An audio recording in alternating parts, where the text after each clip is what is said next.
actually killed the guy. You can.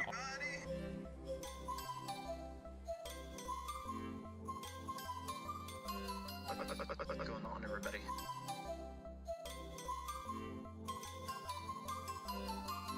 Who is that cat? Archer.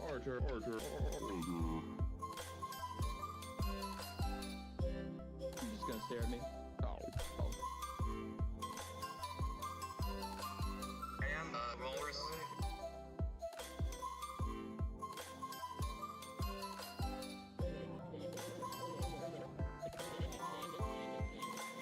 What the hell?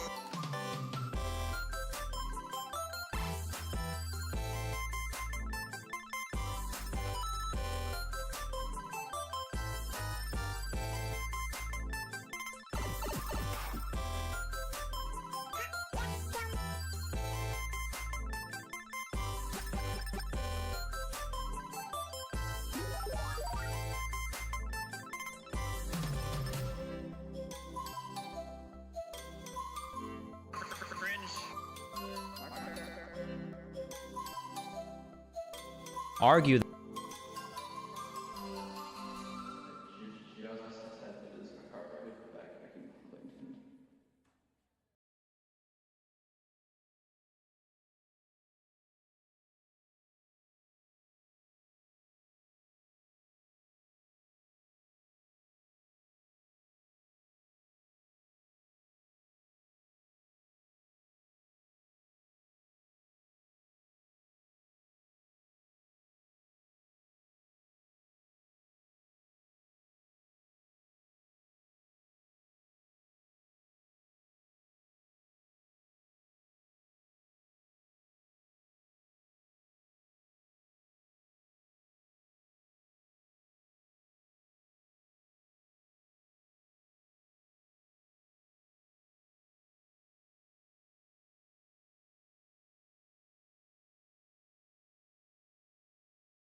All right.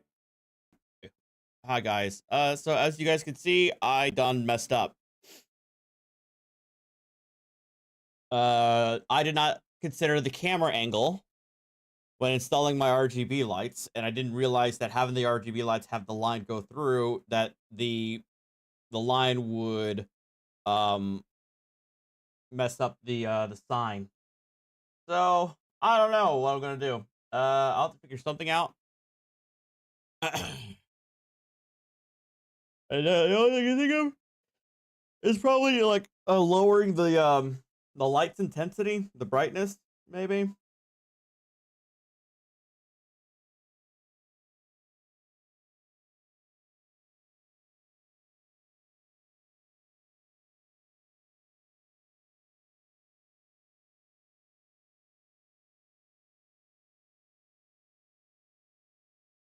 Like maybe about like here.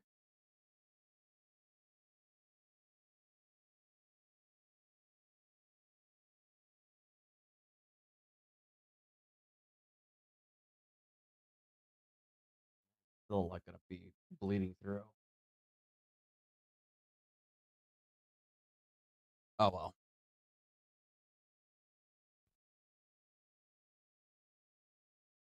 It's from it's a Govee brand, Govee. I believe the alerts should work.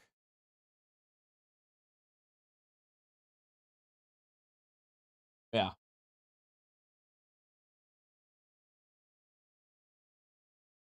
Or I could have it like that, where like it's off unless like an alert comes on. That's a possibility.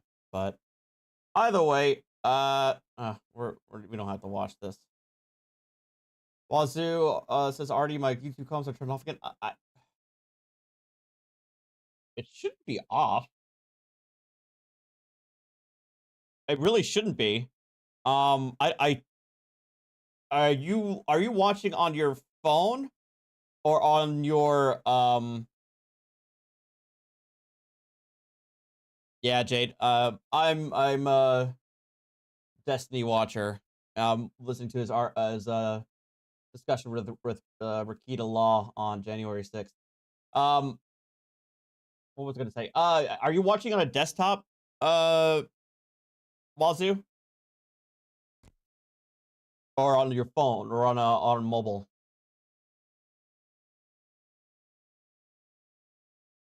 Ugh. Ace Athale.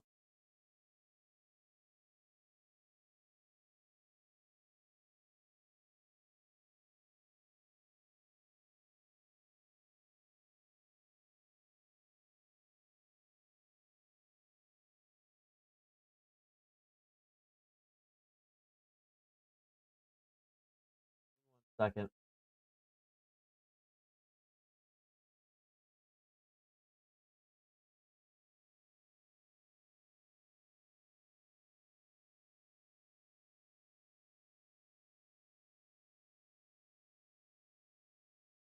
Soft stick, Karen, shreds or show cause hearing. I heard this is pretty good. So we can watch this while I open up some zombies. On the record in the 89th District Court for the County of Sheboygan, we're here in the matter of contempt of Beth Bridgeman. It was committed and filed under the case of People v. Seth Flores, file 23-0868 SD. Counsel, you want to state your appearance for the record, please? Melissa Goodrich, White County Prosecutor. All right, Ms. Bridgeman is not present in the courtroom. Have we confirmed she's not out in the hallway?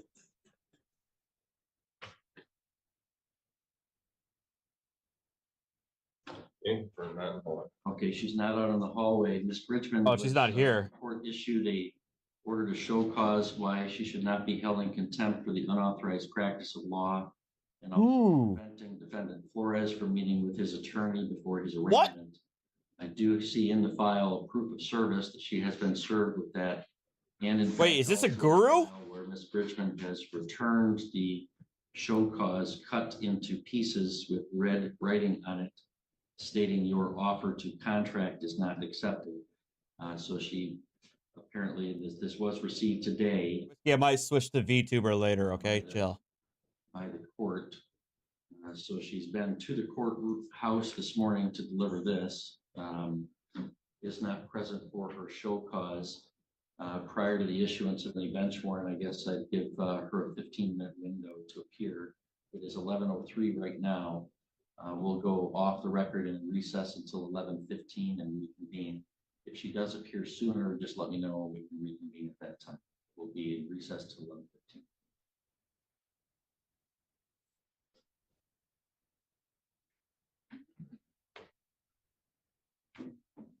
All right, we're back on the record and recalling the case of in re contempt of Beth Bridgeman, file 23-0868 SD. It's now 11:16. Ms. Bridgeman is still not present in the courtroom. Is she present in the hallway? Not present. Okay, she's not present. This appears to be a willful non-appearance due to the fact that she's returned the show cause affidavit and the order with it cut into pieces with the red lettering. Your offer to contract is not accepted. Of course, order of the court to show cause. She has now willfully not appeared. Ms. Goodrich, do the people have a request? Your Honor, at this time, since we're here on a show cause, she's been properly served and also given an additional 15 minutes to appear. We would ask for a bench warrant to be issued. Request as to bond. No bond. I think given the willfulness of the behavior, we'll set bond at arraignment. So I'll issue a warrant for Ms. Bridgeman's arrest for her contempt for non-appearance today with no bond to be pre-posted. Awesome. All right.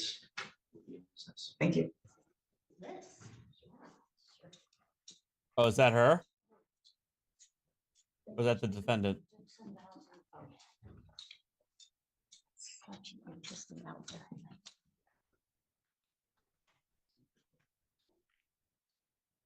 All right, good morning. We are on the record in the 89th District Court for the County of Sheboygan. We're conducting the physical hearing upstairs in the circuit courtroom. It's being clerked by the 89th District Court staff down in that courtroom. And we're here in the case of in re Beth Bridgeman on a contempt matter.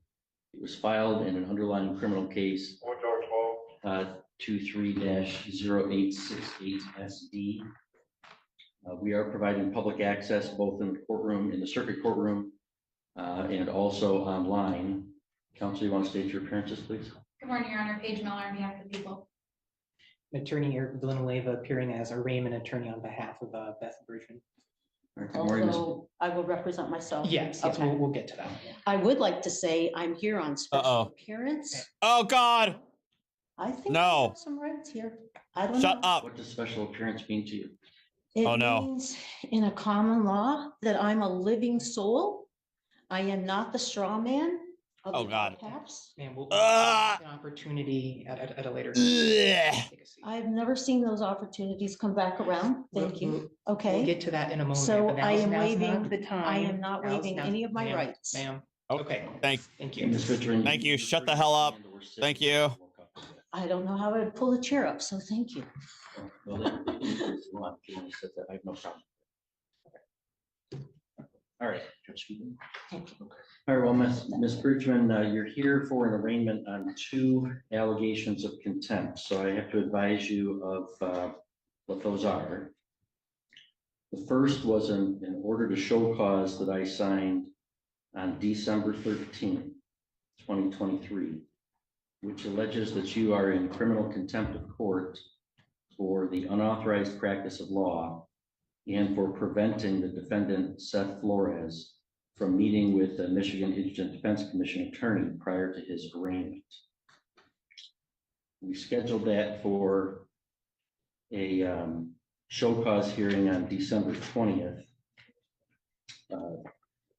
You did apparently appear in the courthouse that day and turned in a copy of the show cause cut into strips with the red lettering on it says your offer to contract is not accepted. And then you did not appear at that show cause hearing. So therefore I signed a warrant for your arrest for that non-appearance. So that warrant alleges that you are in criminal contempt for failing to appear at that show cause. So Failing to appear for order to show cause on Wednesday, December 20th, 2023 at 11 a.m. for preventing defendant Seth Miguel Thomas Flores from meeting with MIDC attorney prior to his arraignment. So those are the 2 contempt citations pending against you. You have the right to have a hearing on both of those allegations, where your contempt would need to be proven beyond a reasonable doubt. You have the right to present evidence in your own defense and cross-examine and challenge any of the evidence presented against you. You have the right to an attorney.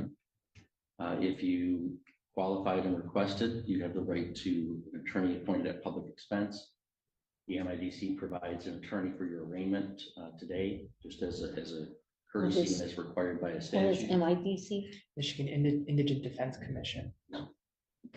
You also, of course, have the right to represent yourself.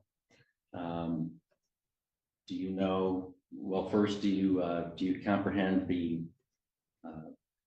penalties? Oh, I'm sorry, I didn't tell you. So both those contempt citations, if you are found to be in contempt or you admit to being in contempt, you could be punished by up to 93 days in the county jail and or a fine of $7,500 or both. That's the fine, that's the maximum penalty for both of the contempt citations. Ms. Bridgman, do you comprehend the rights that you have that I outlined for you and the maximum penalties I outlined for you? I think that I would like to wait. I have a call into the state trooper that your office or the prosecutor's office called to investigate something with me. And I was on the phone with her and told her I had received the show cause, and she said, he can't serve a show cause. I shot over a copy of it. He can't serve a show cause because you're not under bond. This is from the state attorney general's office. I was still on the phone with her. I had filed the paperwork at 9 o'clock. She called me at approximately 10 o'clock. I was still on the phone with her till after 11 o'clock. And she told me that you could not issue a show cause because I was not under bond. Now I understand you have just precluded all of my common law rights by forcing me in the back door into your jurisdiction on this side of the court. And I know that this is not what was on the original document in its entirety. So you have amped up the charges, based on the fact that I failed to appear, but I believed she was going to let you know. She was collecting information from me for you. Ma'am, Okay, now, did you just understand what the judge asked you regarding those two charges? Did you just understand that I It- think there's a bigger overriding But, issue? but. Thank you. Mr. Villanueva, hang on. Thank No, I'm you. not gonna have this. I'm going to Hang on, fire hang on. him, actually, so thank you very Okay. much, because I will represent myself. Okay. So you're I'm sure you telling me will. things in defense of the contempt citations, and you'll definitely have an opportunity to present. any of No, that. because you already, Hang on, Mr. Villanueva, please stop. I don't want to have this be an argument between Thank you you. and Ms. Bridgeman. I guess I just like to, state that. well, I think we need she's to back it up. pleading not guilty to both of those, and that she would like to request a hearing, that she would like to represent herself at that future Okay. hearing. All right. No, Your but Honor, I all just of my want to- rights were strongly impinged upon for, even when I never failed to appear. Okay. We're gonna have a hearing where you. She can was present working, that. okay, Okay, you're gonna get your Mr. hearing. Villanueva, No, I'm this directing you to is- stop thank you. arguing with Ms. Bridgeman. Okay, I mean, it's a pretty serious thing to have to spend the night in jail, to be brought in handcuffs and everything else, when I was not being belligerent in that regard. She told me that it was not an authorized show cause. All right, if she told you that, she didn't have the authority to do so. But anyway, that's for the later hearing. So Well, she today's was purpose is investigating, to- okay. Today's purpose is to advise you of the two contempt citations. So do you comprehend the maximum penalty that those could carry and the rights that you have that I outlined for you? Now, can I ask, what statutes or what law or what are you saying here are the charges? Because this does not match, sorry, I have cotton mouth so bad. This does not match what the previous document was that you sent to me, and I have a picture of it on my phone, but my phone's not with me. Okay, I've it told does you not the- say, I've told you the charges. I don't have to answer further questions about that from you. Do you understand the rights that I listed for you and the penalties? why have they changed? I'm Judge not Oh my Bennett? God. Question. Can the prosecutor? No, What? I need an answer to my question. Do you understand that? So you said you want to represent yourself, Like a right? toddler. You Why? wish to represent yourself and not have an attorney represent you? Yes, I Okay. do. If you want to do that, I must establish that you know what the penalties are and what your rights are. And I have to establish that you're not going to be disruptive to the court. If you refuse, So are those, then I'm going to appoint not an attorney for refusing. you. Okay, then I would appoint an attorney for you and you'd not be able to represent yourself. I know, I listened to that with Trevor's case. All right, so I'm asking you, and you saw what. How happened, can I Mr. do- Ms. Bridgeman. So I first have to make sure you know what the maximum penalties are and what your rights are. Do you not? Those maximal penalties are based on the charges, and I'm wondering how you Uh-huh. arrived at a change in the charges. Change. I'm not answering that question. You know that you could face up to 93 days in jail and over $7,500 fine. You understand that? Up to that, okay, but I don't even understand what the charges are. Okay. And do you have any questions for me about any of the rights that I listed, that you have to have an attorney and have a hearing and present evidence? Do you have any question about any of those rights? Nope. I have a question Hey, Leanne. No, we're getting mostly rain in my area. about the whole context of everything today, Judge Gaffier. It's really quite simple. When you have an order to show up for court and you turn in a cut up piece of paper of it to say you're refusing to attend, that this is what happens next. That's pretty simple. Oh, did that offend you? No, it did not. No. offend me. It was a contempt of court. What? It's a It's not common law about thing. anybody's personal feelings. It's about the authority of the Mhm. court to compel appearances. You did not appear. So I do believe, based upon your answers, that you do understand the maximum penalties that you face and the rights that you have. So, Ms. Bridgeman, Mr. Villanueva indicated that you wish to plead not guilty to those charges of contempt. I gather from your comments that you would agree that you're not pleading guilty Correct. to those, correct? Okay. All right, so we'll enter a not guilty plea on your behalf to both contempt citations. We'll schedule this for a hearing where the prosecutor will present evidence, and you can present evidence in your defense. If you want to have an officer come testify on your behalf, you can certainly do so. I would like to request a trial by jury. There is no No. right to trial by jury. Not in in contempt. Not a contempt. So Oh, that request would be denied. okay, so then there's no chance to understand what you're charging me with prior to this hearing. I've told you what you charge. I can read it again if you want. I don't see where there's a code or a statute or any law that I have actually violated here. You violated the order of the court. Well, that's not required to be on a contempt citation. I've told you what the allegations are. If you want me to read them to you again, I will. I'm not Okay, gonna argue and with you the about what and they the are. contempt charges that you're saying have changed from the first time. No, there are two. One is the contempt for unauthorized practice of law and preventing Mr. Flores from meeting with his MIDC attorney prior to his arraignment. The second one is for failing to appear for the show cause hearing on that contempt. So I only show one now, What Okay. one do you have? and this is preventing. And how did you arrive at this at a later date than to issue a bench warrant? Mr. Villanueva? There's two items check marked here. This is after the fact, so then you added a different charge than the previous one about the same date. Ma'am, he read two charges. There's two charges marked here. Excuse me. I probably have more degrees than you do. All right. Oh God! Wow. What I'm, Lord Almighty, she said it. She said the thing. okay. So the first one was that I was practicing law. That was the first one. That's the show cause that you say I failed to appear for. No, it was contempt for unauthorized practice of law and preventing defendant Flores from meeting with MIDC attorney prior to his arraignment.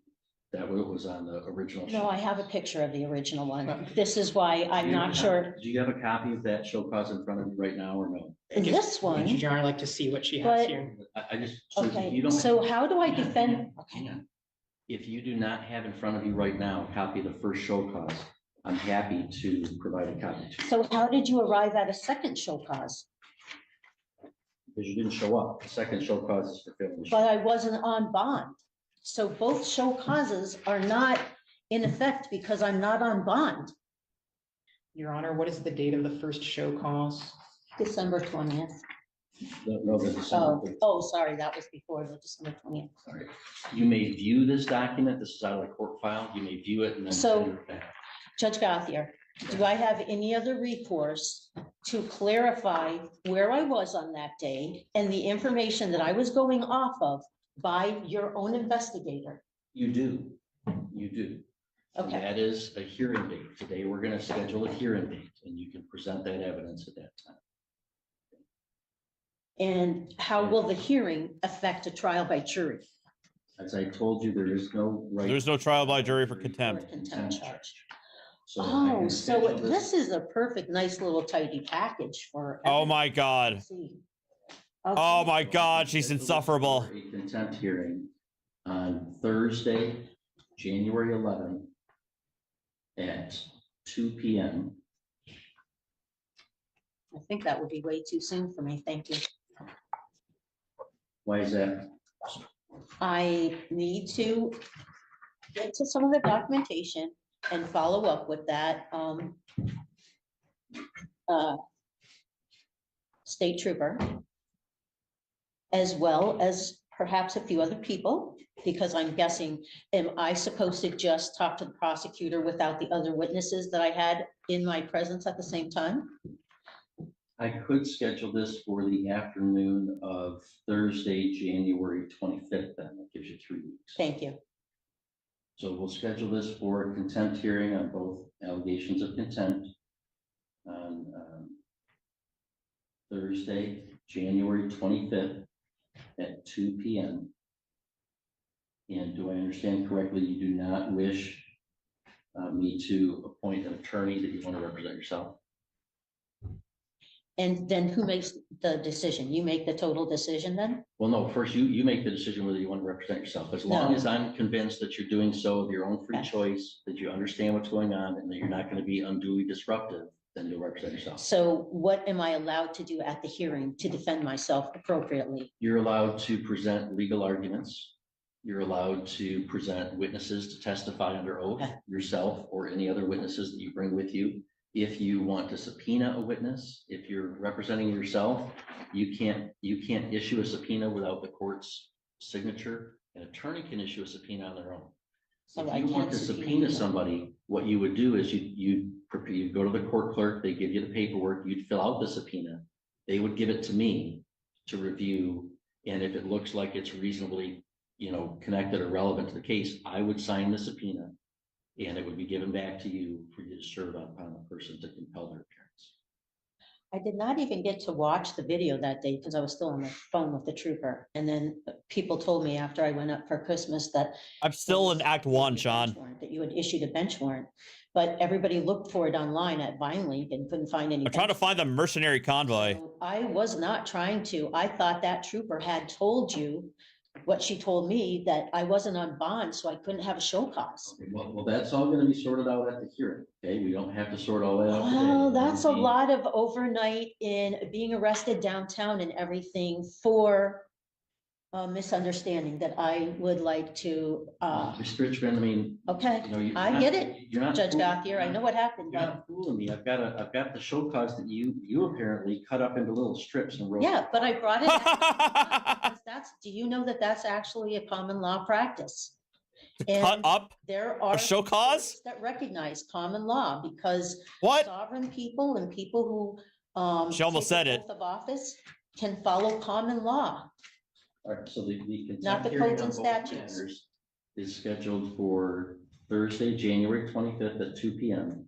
I find that Ms. Bridgeman is unequivocally exercising her right to represent herself, that she understands the nature of the charges against her, the maximum penalty, and the rights that she has.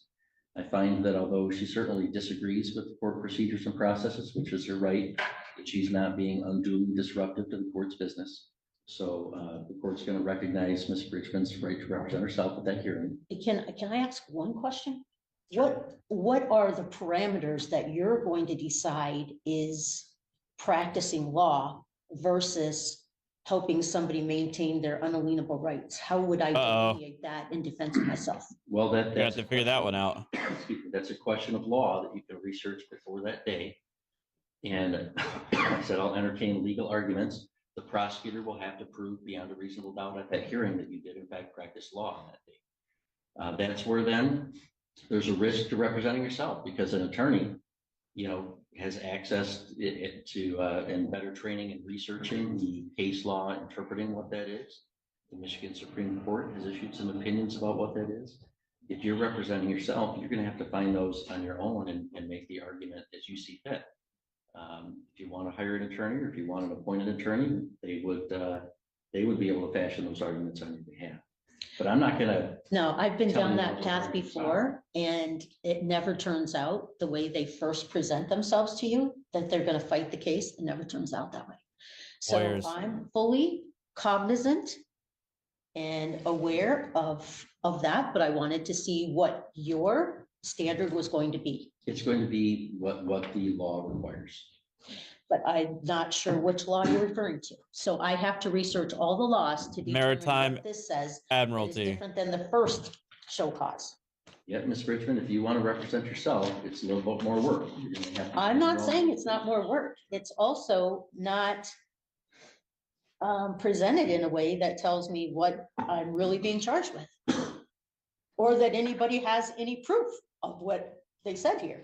So that's what okay. All right, well, that's what we'll. All right, sort out those thank legal you. Arguments, and the prosecutor will present witnesses at that hearing, and you can present witnesses. As I said, if you desire the court's help in compelling the appearance of any witness on your behalf, Okay.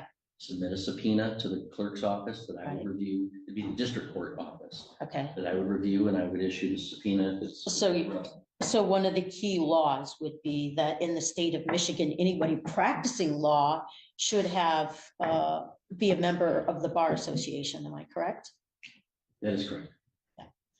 Now, You don't have to be in Jersey. At another time, okay? Now's not time to litigate this case. Yeah, so I have I arranged on the get it, charges. to but set the I time. appreciate that this is very big in scope and Michigan statutes and codes, as he says, he's compelled to follow or must obey the dictates. Okay, I'm very well versed in enough constitutional things, so I have to know what the perception is there. So, thank you, I appreciate And Ms. any Bridgeman, clarification. I do have to follow what the, any decisions of the Michigan Supreme Court are binding law on the lower courts. There are constitutional system in Michigan. Also, any statutes that were passed by the legislature and signed by the governor are laws that this court and all citizens of the state of Michigan have to follow. So the procedure that was followed here, I could still take up in another manner, correct? Huh? I'm not sure what you mean by another manner. Yeah, what does she You mean? can challenge the procedure. of it. I was talking to your investigator. She knew what time I had a court date. Yes, absolutely. If you want to present that person to come testify about that. She's not gonna come testify, I'm sure. She's downstate. She might write something.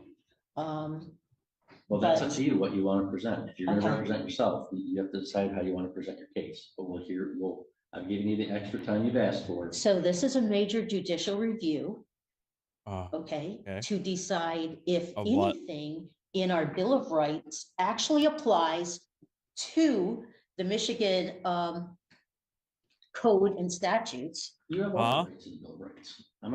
I recognize all those constitutional rights. of And course. most of what I talk about actually falls under common law because it's Oh, no. common that anyone could understand it. That's not what common law means. Oh my. You set the hearing date. Oh, you idiot. You're on the charges. I'm going to recognize that you are exercising your right to represent yourself and discharge Mr. Villanueva from any further responsibility in the matter. The only other question I have to decide is whether you should be released on your own recognizance, or whether you should be required to post a bond before the next hearing.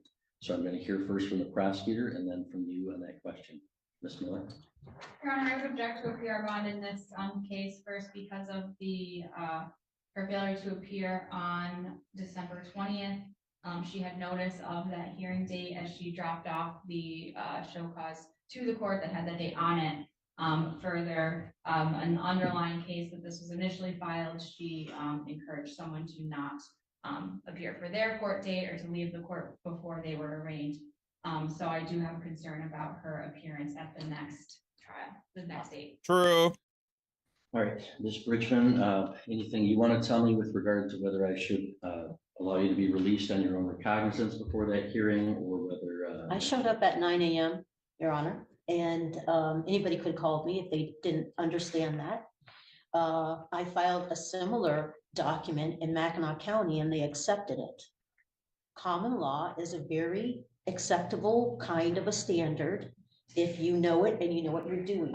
So maybe there'll be a chance that I can present some of these other avenues, because how does my country tell me to take an oath of office to defend the Constitution, but then I'm held to only codes and statutes Oh my God. of the Michigan legislative body, governor, and perhaps Supreme Court?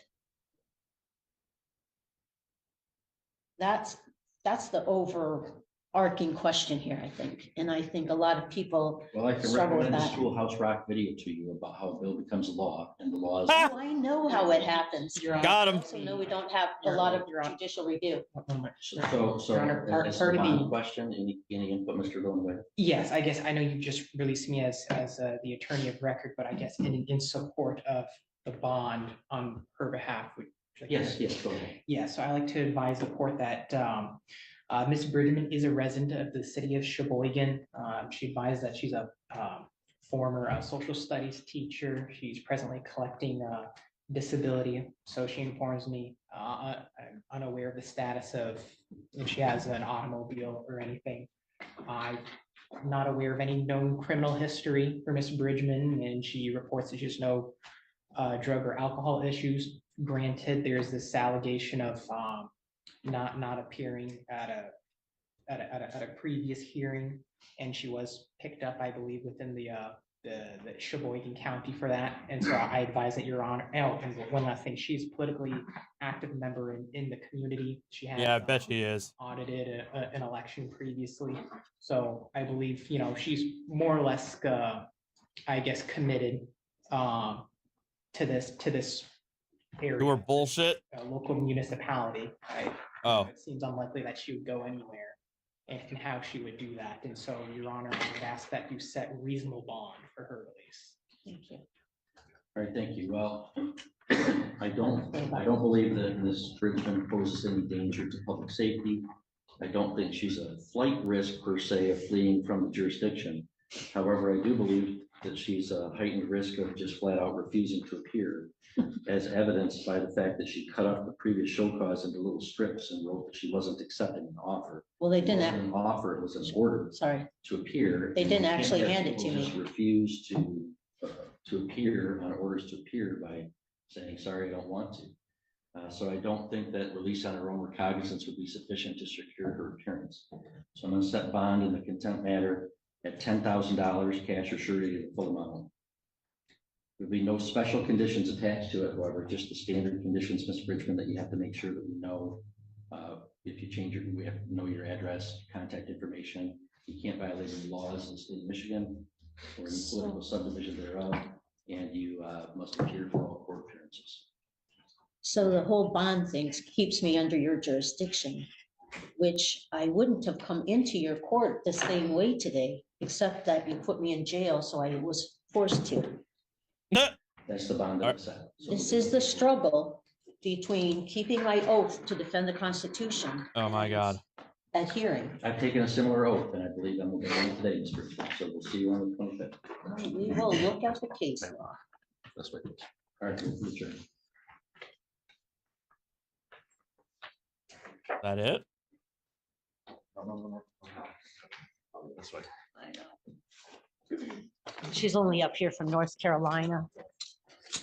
Work with all you guys on Magistrates True Crime Television. Huh. Thought there would be more. But yeah, it looks like she's gonna have her hearing.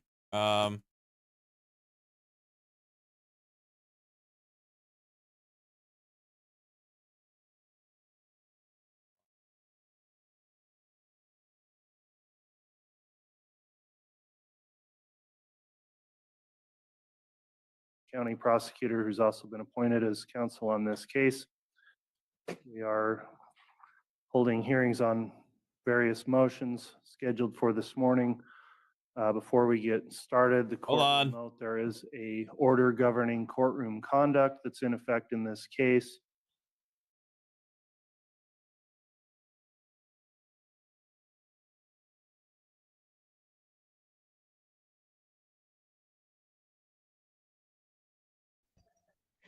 Bell Asset Management versus Danette Malik.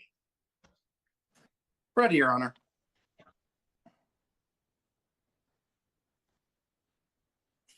Hello. Hi, how are you? I don't know. Looking for every great recommendation I can receive from you today, sir. I have been in a very horrible assaultive position. Okay, let me. Since I left your. Hold on a second. Okay. State your name for the record. Danette Malik. Okay, go ahead, Ms. Malik.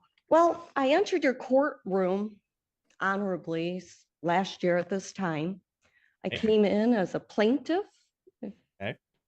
Okay. And when I swore in, I gave some information about one company, Akram Rashid, merging with a new owner. At that time, I, the customer, was not given the respect, nor any other tenant in my building, underneath the laws, to meet this person as a consumer. It is of complete responsibility for a new company to acquire the permission of the tenant, where money is concerned, to enter a good consumer relationship. This did not happen.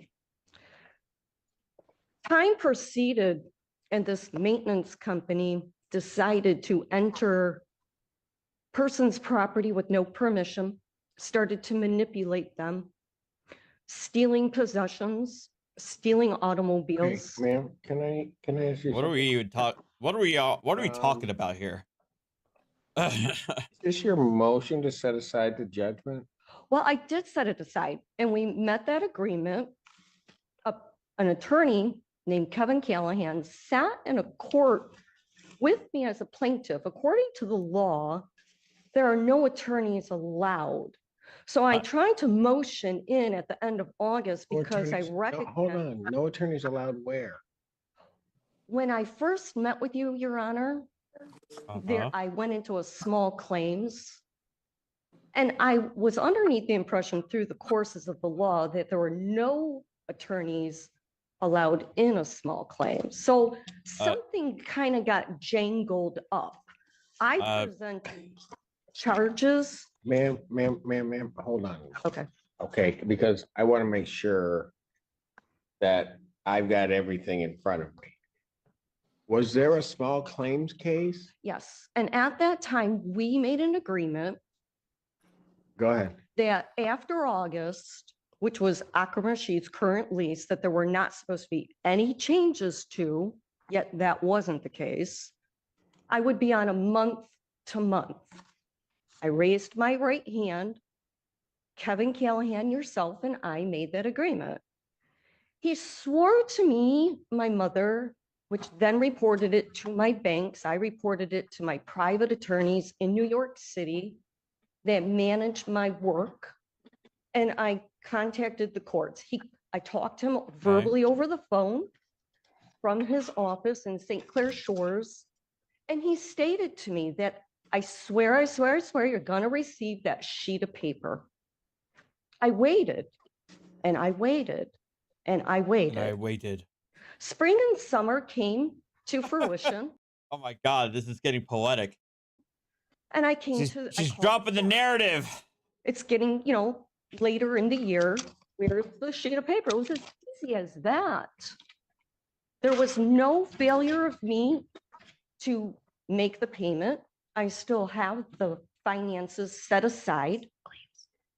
I feel like they are trying to retaliate against me because I've continued to make reports, which is my sole discretion. I have the right to do that.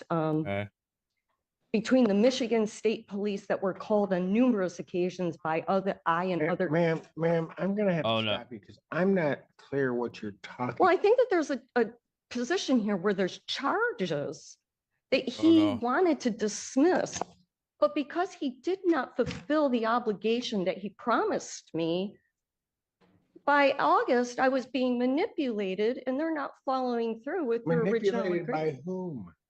For what? Yourself and Callahan last January coming into February. We sat in the Zoom conference. I presented the paperwork that was unorthodox. Judge, if I may, I have another information owner. on this. I can. And this change of ownership will not affect your lease agreement. She put unless otherwise indicated in your current signed lease. Well, unless otherwise means I can't do what I'm claiming I'm going to do. She broke these laws. She being whom? EJ Elizabeth Jefferson, who claimed to be a property manager that no one had ever met. There is no legible address. The Attorney General states that she's not a registered or licensed person. The federal office I don't think you need to be licensed to be a property manager. told me not to be in business with them. Ma'am, Yep. I'm going to tell you right now, you've lost me. I don't. Well, from the very beginning, I presented the first time I came in to see you. I presented both pieces of paper. Stop for a moment. Okay. I'm sorry, Thea. Thank you for the super chat. Oh, $2. Cray is so stupid. Yeah, they did things that were illegal. Fair housing. Ma'am, that was over a year ago. I would like to say I absolutely remember that, Yeah. but I don't. I'm in dismay myself, sir, because I made that agreement with you. I clearly don't allow a judge or myself to be taken advantage of by an attorney's office. Well, I don't What? know that I've been taken advantage of. I believe I would not enter your courts to present this witness information as. Oh, What? ma'am, He's like, what is happening? let me hear, I've heard from you for a while. Let me hear from the other side. Okay. Mr. Keller. What is Thank you, going Judge. on? Kevin Callahan, P78273, representing Bell Asset Management. The matter that Ms. Malik is speaking of was a previous matter, a small claims matter that was filed against my client in conjunction with a non-payment of rent matter that we filed against Ms. Malik. Those Right. matters have been decided. Those matters are closed. It has no bearing on this matter whatsoever. This current case, Ms. Malik even admitted she's on a month-to-month tenancy. We provided a 30-day notice to Ms. Malik. She never showed up to court, so a default judgment was entered back in October against Ms. Malik. We subsequently filed a writ of eviction. That writ was signed by Your Honor, and now we get this motion to set aside that default 2 months after the default was entered, alleging that no attorney present and it was against her rights. And I'm as lost as you are with this, Judge. There's no basis to set this judgment aside. Ms. Malik is a month-to-month tenant. She has to vacate the property. However, I will say for the record, because I'm not going to let my reputation possibly be besmirched on the record here of doing anything illegal or improper, Ms. Malik has called my office and left over 120 voicemails accusing me of crimes under the federal law that don't exist. Made threats against me, my family. Miss Malik, I allowed you to speak. Please allow me to speak. She's made threats against my bar license. She's made threats against my family. Right. She's made threats against my office staff. It has been deplorable what my staff has gone through with Miss Malik over a situation that is a simple month-to-month termination, and Ms. Malik refuses to leave the property, Judge. We're just asking for that judgment to stand and the writ to stand so that my client can move forward. Leave the property. I never made any threats to anybody's family. I never made any threats to anybody. I did call the office. I asked him for how many times the paper that he promised. He said he would give me a month to month after August. I said, what is going on? I said, give me the oral confirmation or the written confirmation, and I'm going to continue to pay the money from August onward. I asked your court, I said, may I please have the sheet of paper? Ma'am. I did not threaten anybody. Okay, fine. I don't know anything about that. And I'm not. If he made an agreement about a month to month, why am I? Ma'am, oh my God. You have interrupted me numerous times. I'm sorry. That needs to stop.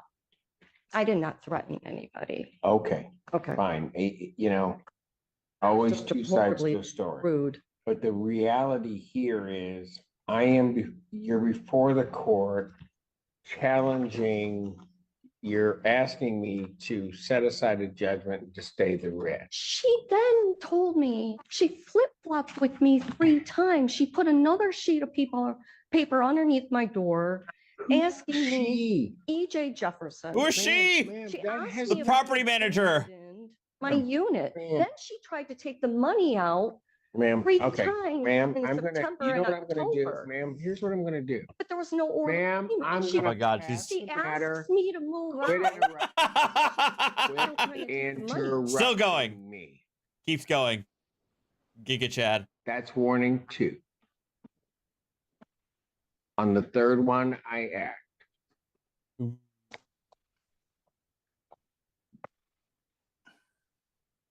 You're before the court to set aside the judgment and the writ. Yes. So that the record is clear, the judgment was entered for failure to appear at 2 hearings. First one being October 6th, and then on October 20th. I issued the 2023. I issued the judgment. Because I thought that the month to month would be honored. That's all. It's all that he gave me. It was all the information I went by, was what I was sworn in. When I'm underneath oath, an agreement is made, nothing happened other than me calling his office and asking for that sheet of paper. I diligently, respectfully, and responsibly, as a Ma'am, you can have a seat before I find you or recalls the case Bell Asset Management versus Melee. Let me, before anybody else says anything, because this is going way far afield. The only issue before me is the order that I issued in October, which was the judgment, and then the writ of eviction. well, I failed the October. I don't know how. I got confused. I'm not accustomed to the courts. Ma'am, but if at any given time, here's what the problem for you, Miss Ma'am, and I'm just gonna be blunt about it. That judgment went out from the court shortly after my signing. All right. Sir, may I ask something of you? Once an agreement is made in court, isn't that you respectfully gave me the month to month. He told me if I drop the charges on his group, his client would agree to give me a month to month. I mean, Then you're gonna have to file a new claim that alleges that. That's not before me. that's why I motioned in August. No, but that is not before me today. This is how I will state it. Oh, God. No, No, wait. No, please don't say it. Say it anymore. For me. I can pay the money. There was never a failure. I swear, I had the money aside. They want you out. I It's didn't, not about the money.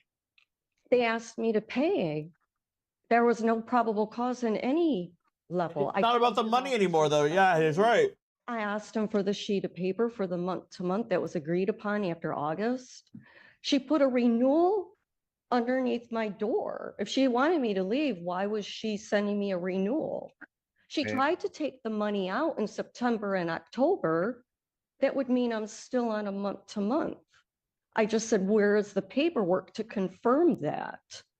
My bank has it on the record, JP Morgan Chase, September and October. Ma'am, they want you out. But she asked me to renew. Ma'am, I don't know about any of those conversations. They have properly been granted a judgment for possession. They properly filed the writ or the order of eviction. I've signed the order of eviction. There is no basis, and I've listened to everything you said to me. There is no basis for this court to set aside that judgment or to stay the execution of the order of eviction or the writ of restitution. There's no legal basis for me. I can't pay the money that was agreed They upon. don't want the money. Hmm. This was Even though a- she tried to take it out in September and October. This is a termination of tenancy case. I don't know anything that they've done regarding taking it out. This is They did. They termination. tried to take the money out. Okay, ma'am, that's fine. I don't know that. But even if that were true, the judgment in this What did case, I have not done anything though, Your Honor. I mean, this is against the law. no, what would be against the law is me to grant your relief you're requesting. Because they, like you have rights, they have rights. True. You brought this before the court. And I'm gonna say it again to you, so hopefully it'll sink in. They properly got a Probably judgment. won't. Upon properly getting that judgment, they properly requested an order of eviction. I issued the order of eviction. That order of eviction, the judgment, because you have not provided a basis that will stand. Your motion? I did nothing after August other than oblige where a month to month was concerned. That was the agreement. I did not refuse payment. There was no probable cause.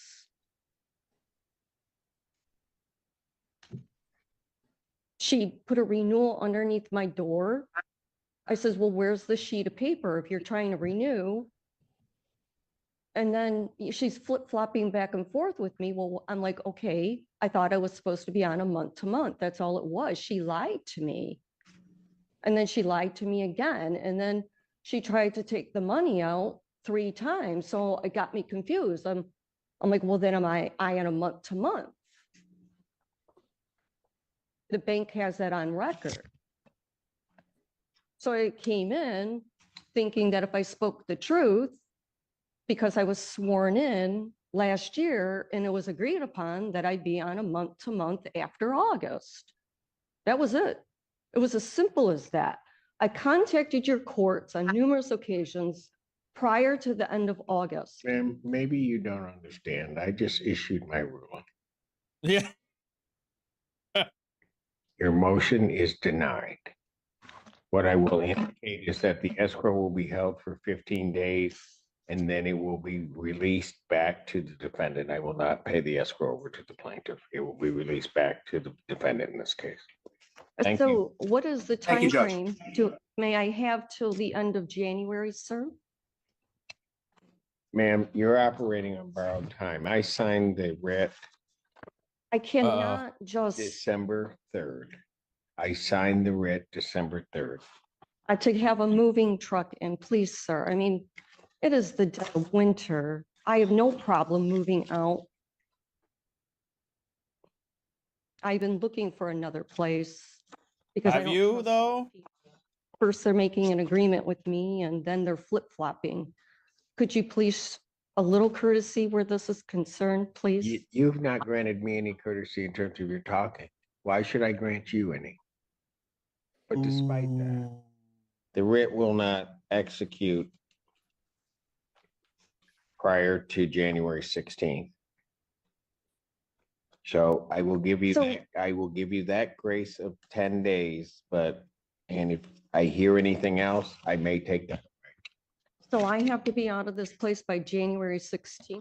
They cannot execute the writ prior to that date. Okay, Because otherwise they could do it tomorrow. right.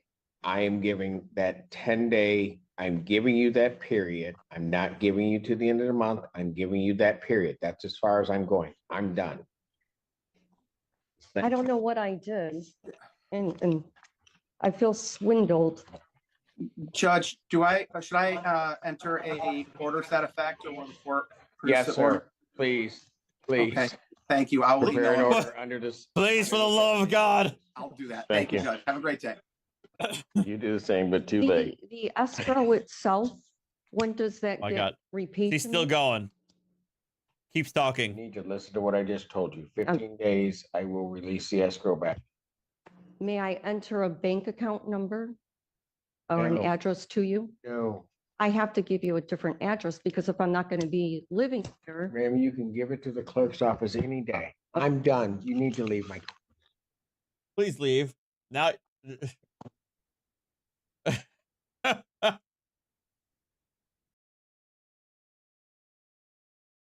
Circuit Court for the County of Sheboygan.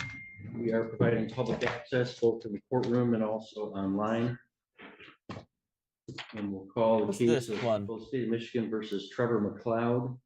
It's file 23-6748. I don't remember if I've seen this yet. Oh, that's right. Oh, we've seen the first one. I haven't seen this yet. I haven't seen this update. Mr. McLeod, we were here last time and tried to conduct the arraignment. And you ended up being held in contempt. And so we're continuing the arraignment to today's date. So let's try again. All right, so Mr. McLeod, I've got to obey the dictates of the Michigan Supreme Court, and they make me go through certain things. Sure. You're here without a lawyer, so I need to obey the Supreme Court and establish certain things so that I can make sure that you can represent yourself. I have held, Devin, I have held it loose. I bought it a couple of years ago. It's interesting, but it's a bit too hardcore for me for a first person shooter. So I haven't really played it in a very, very long time. You've got the right to represent yourself or to have an attorney represent you. You can't do both at the same time. So I need to establish which one you're choosing. So to do that, I have to first advise you of the maximum charges that you face. Count one is a charge of resisting obstructing a conservation officer with habitual second notice. It's a felony punishable by up to 3 years and or $1,000 fine. Count two is operating a motorboat while intoxicated. That's a misdemeanor, punishable by up to 93 days and or $100 to $500 fine and or 45 days of community service, suspending the privilege to operate a vessel, cost of prosecution, or emergency response. Mr. McLeod, do you understand the maximum possible sentences for those charges? Can I say something for the record? No. I'm asking you a question. Do you understand the maximum punishments that you face? Like, I don't accept those charges. I got a treaty right here that says I wasn't doing anything wrong. Treaty. That's for later. All right, Mr. McLeod, you apparently want to do this the hard way again. I'm just asking you if you comprehend the maximum penalty that they're charging. I you. comprehend. Okay. Comprehend. So do you understand that you have the right to an attorney, either hired of your own choosing or provided at public expense? Do you understand that right? I comprehend. Okay. Do you wish to have an attorney represent you, or do you wish to represent yourself?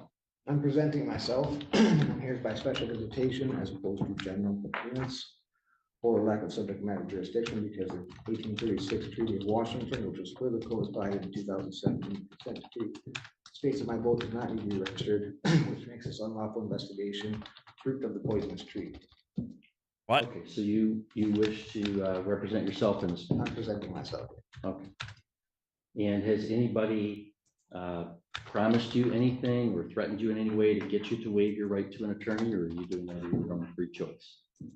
It's not a free choice, it's under duress. But I'm here today, so.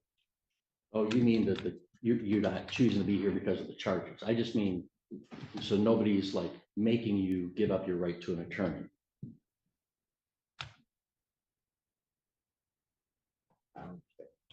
Well, I said you got the right to an attorney. You don't want to have an attorney. Is that your choice, or is somebody like pressuring you to not have a lawyer? Who's pressuring you to be here? That's not what I asked. Okay. Well, is anybody pressuring you to give up your right to have a lawyer? No. Okay. See, I'm not asking you trick questions. I promise you, Mr. These are not trick questions. All right. So I'm also required to make sure that you are doing this with open eyes, meaning that you understand the risks of self-representation. So as you found out last time, this court has procedures that this court will follow. And when people refuse to follow them, there will be consequences for them. If you're representing yourself, you're going to be held to those same procedures just like a lawyer would. Do you understand that? Do you comprehend that? I comprehend that this court does what it wants and violate the process when they arrested me. So we lost subject matter jurisdiction. This whole thing is a shame. It's not what I asked you. Okay. Do you comprehend that I'm going to hold you to the same standards of procedures that I would to an attorney? I don't think that's how it should be done. I think there's case law that says that when people present themselves, they have different standards. Well, they don't. I mean, I try to work with them as I am with you. I can promise you I don't have these types of conversations with lawyers at the arraignment because they know what they're doing. So I'm trying to give you leeway. But you have to follow the procedures as they are dictated by the Supreme Court and the court rules, and as I say them to be, not what you think they ought to do. but what I say they are. Do you understand that? I don't understand. I comprehend it. Okay. All right, now, because of that, attorneys have had to, be licensed to understand those rules and have degree from a law school where they've spent 3 years studying those rules. And so there may be things that they're aware of that you may not be. So when somebody represents themselves, there may be a defense to the charge where a lawyer might recognize that defense and present it, and somebody representing themselves might miss that defense. So when you represent yourself, you take the risk of that happening. Do you comprehend that?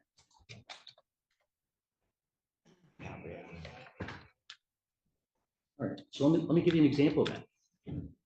About 2 years ago, I had somebody in my court in my other county, similar to your beliefs about the law. Uh-oh. And this defendant was raising similar claims as you're seeking to raise here. And they didn't prevail because courts don't agree with those claims. True. And the person became so disruptive, I withdrew their permission to represent themselves, and I appointed an attorney for that person against their will. The attorney recognized that there was a defense to the charge, filed a motion, and I dismissed the case on the motion. The person representing themselves would have never recognized or did not recognize that defense. Wow. And when you represent yourself and give up the right to be represented by a trained attorney, you're taking a risk that there may be defenses that you might miss. I comprehend what you're saying. Okay. So I think you just move My God. forward from the attorney. All right. So then the final thing that I have to decide is whether your self-representation will disrupt, unduly inconvenience, or burden the court and the administration of the court's business. If I'm judging it just on last time's appearance, I would say, well, yeah, you're going to be disruptive, so I'm not going to let you represent yourself. Today, you've been tempted to go down that road, it seems to me, but you've trained yourself. So I'll at this point find that you representing yourself is not going to unduly disrupt, inconvenience, or burden the court's business. But you should understand, Mr. McDowell, that changes when you decide that you're going to run this court, which you do not.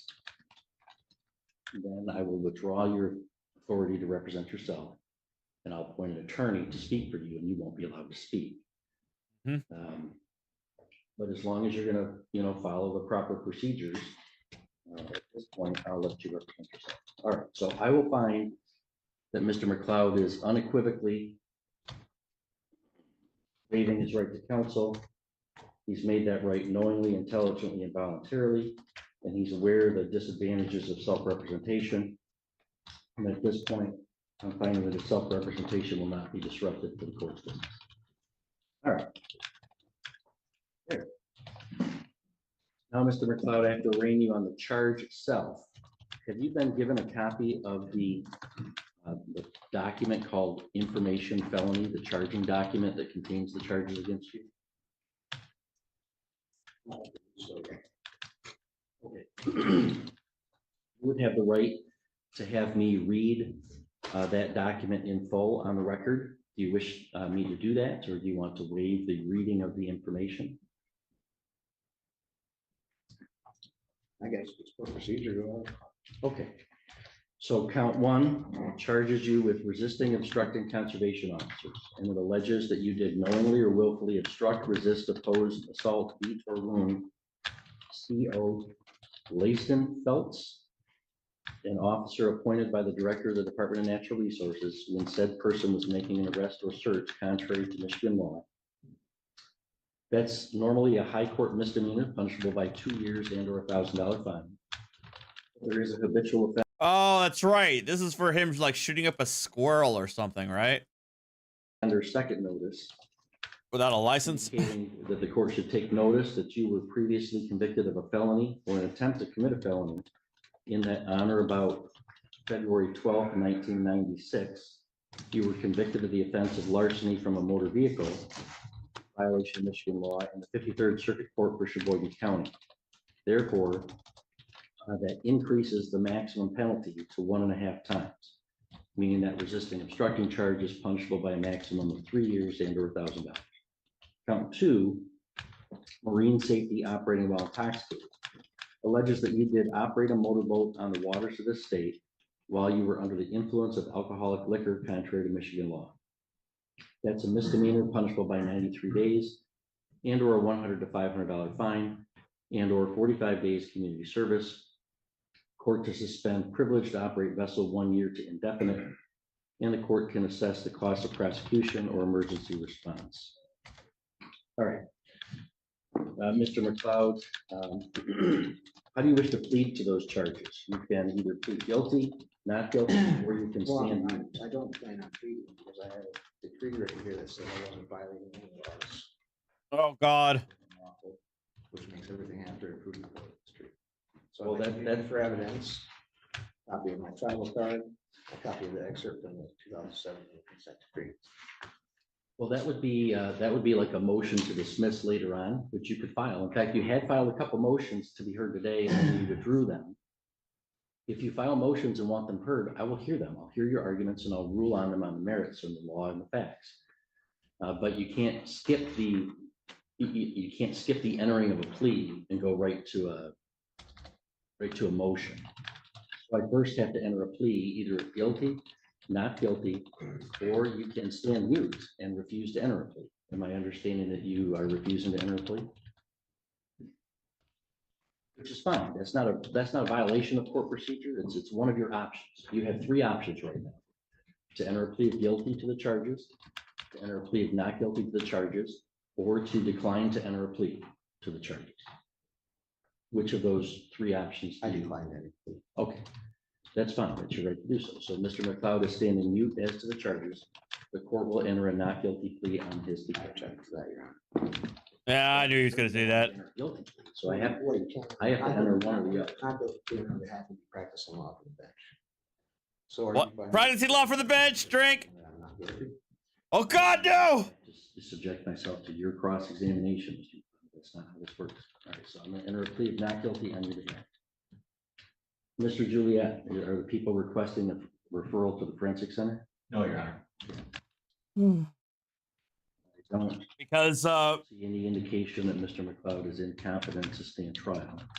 So I won't. you're asking me to explain somebody's delusions, and I can't help you there. All right.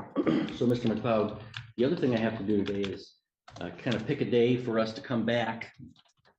Hear any motions that you may file and schedule, or the prosecutor may file and schedule, or to see if there's a resolution of the case, or to schedule a trial. And we call that a docket call, because we're calling the case to the docket. So I've got to pick a docket call date. Usually do that about a month out.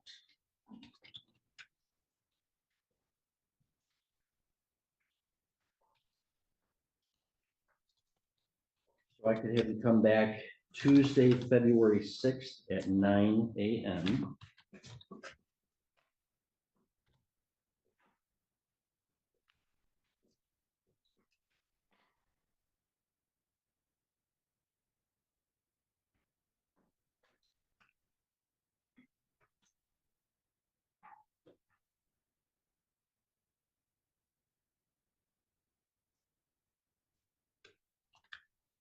Juliet, what would be the estimated length of trial if the case went to trial? 1 day.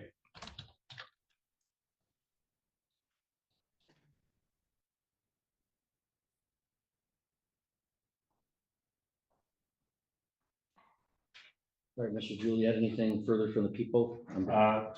I received an email yesterday from Mr. McLeod. It appears to be a dispositive motion. I would say suppress the evidence. I know he filed a motion based on summary disposition a while back that was withdrawn. I would just request that if he wants to move forward with that motion to suppress, just give us a copy of the written motion.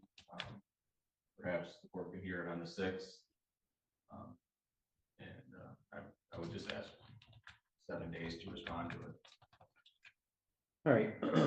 So, Mr. McLeod, I've done everything I need to do today in terms of determining whether you can represent yourself, advising you the charges, entering a plea, and scheduling our next court date. You can feel free to file any motions or objections that you want to have heard to be heard on that date. I can't rule on things orally on that regard. It sounded like today you wanted to tell me some things about a treaty and things like that. You might be right, I don't know. But I'd have to review your written materials. I'd have to review your argument. I'd have to hear from both sides and then make a decision on that. We can do that on the 6th if you file the motion and notice it up to be heard that day. Is there anything further for purposes of arraignment today? I'd like to have the motions heard earlier than that. And I'd like to be relieved of my bond restrictions, which are quite invasive, honestly. Well, you filed a motion to review those and then you withdrew your motion. Because I want to do it separately. Wait, he did? I mean, well, I guess I could make one exception to that, that the court rule does allow bonds to be reviewed at any time. So I do allow oral motions to review bond. So if you want to talk about your bond conditions right now, I'll certainly do that. I think they're very restrictive. I think they're a violation of due process. I think that they're unnecessary to prove that I'm a show up or that I'm not dangerous to the public. And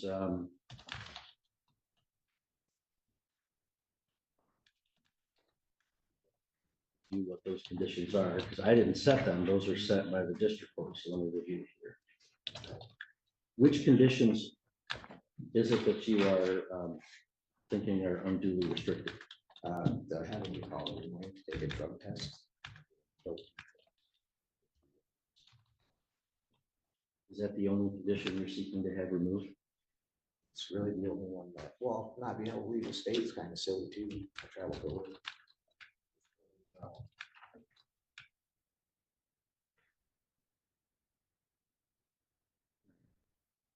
All right, Mr. Juliet, Mr. McLeod is objecting to the bond conditions of calling the bond line for testing every day and not leaving the state of Michigan. Any response? If he works out of state, I have no objection to that. We're striking that from the bond condition. As far as the bond line, I mean, this is an alcohol related offense.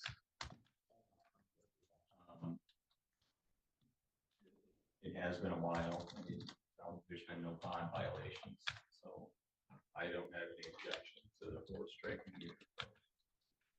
Okay, now the initial conditions downstairs did say except travel for work purposes. Or, I mean, looking at this charge, I've got a misdemeanor charge, fairly low severity felony charge. Oh my God, my lag. If Mr. McLeod, if you didn't show up for court, that would be a problem. But if you wanted to, go to another state for work or frankly for any other reason, I'm not sure why I would care about that. I don't think this is the kind of case where you would pose a flight risk. So I am going to amend the bond conditions to remove the bond line requirement.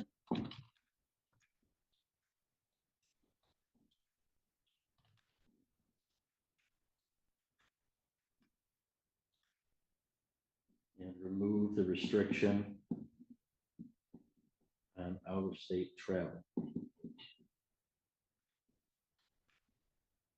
Ooh, he said travel. Driving charge with a motor vehicle. I don't think I'd remove That way you can't get around it by just saying you use traveling, not driving. I'm really not too worried. In contravention of the court's order. Right now, anyway, so I'll grant that request, Mr. McLeod, and remove those two bond conditions. The court will enter an order so that you don't have to present one to us, effectuating those changes. Anything further for today, Mr. McLeod? Okay, we'll see you on the 6th. If you do want your motions heard on an earlier date, you can contact the assignment clerk and see if there's a date we can get you in soon. All right, have a good day.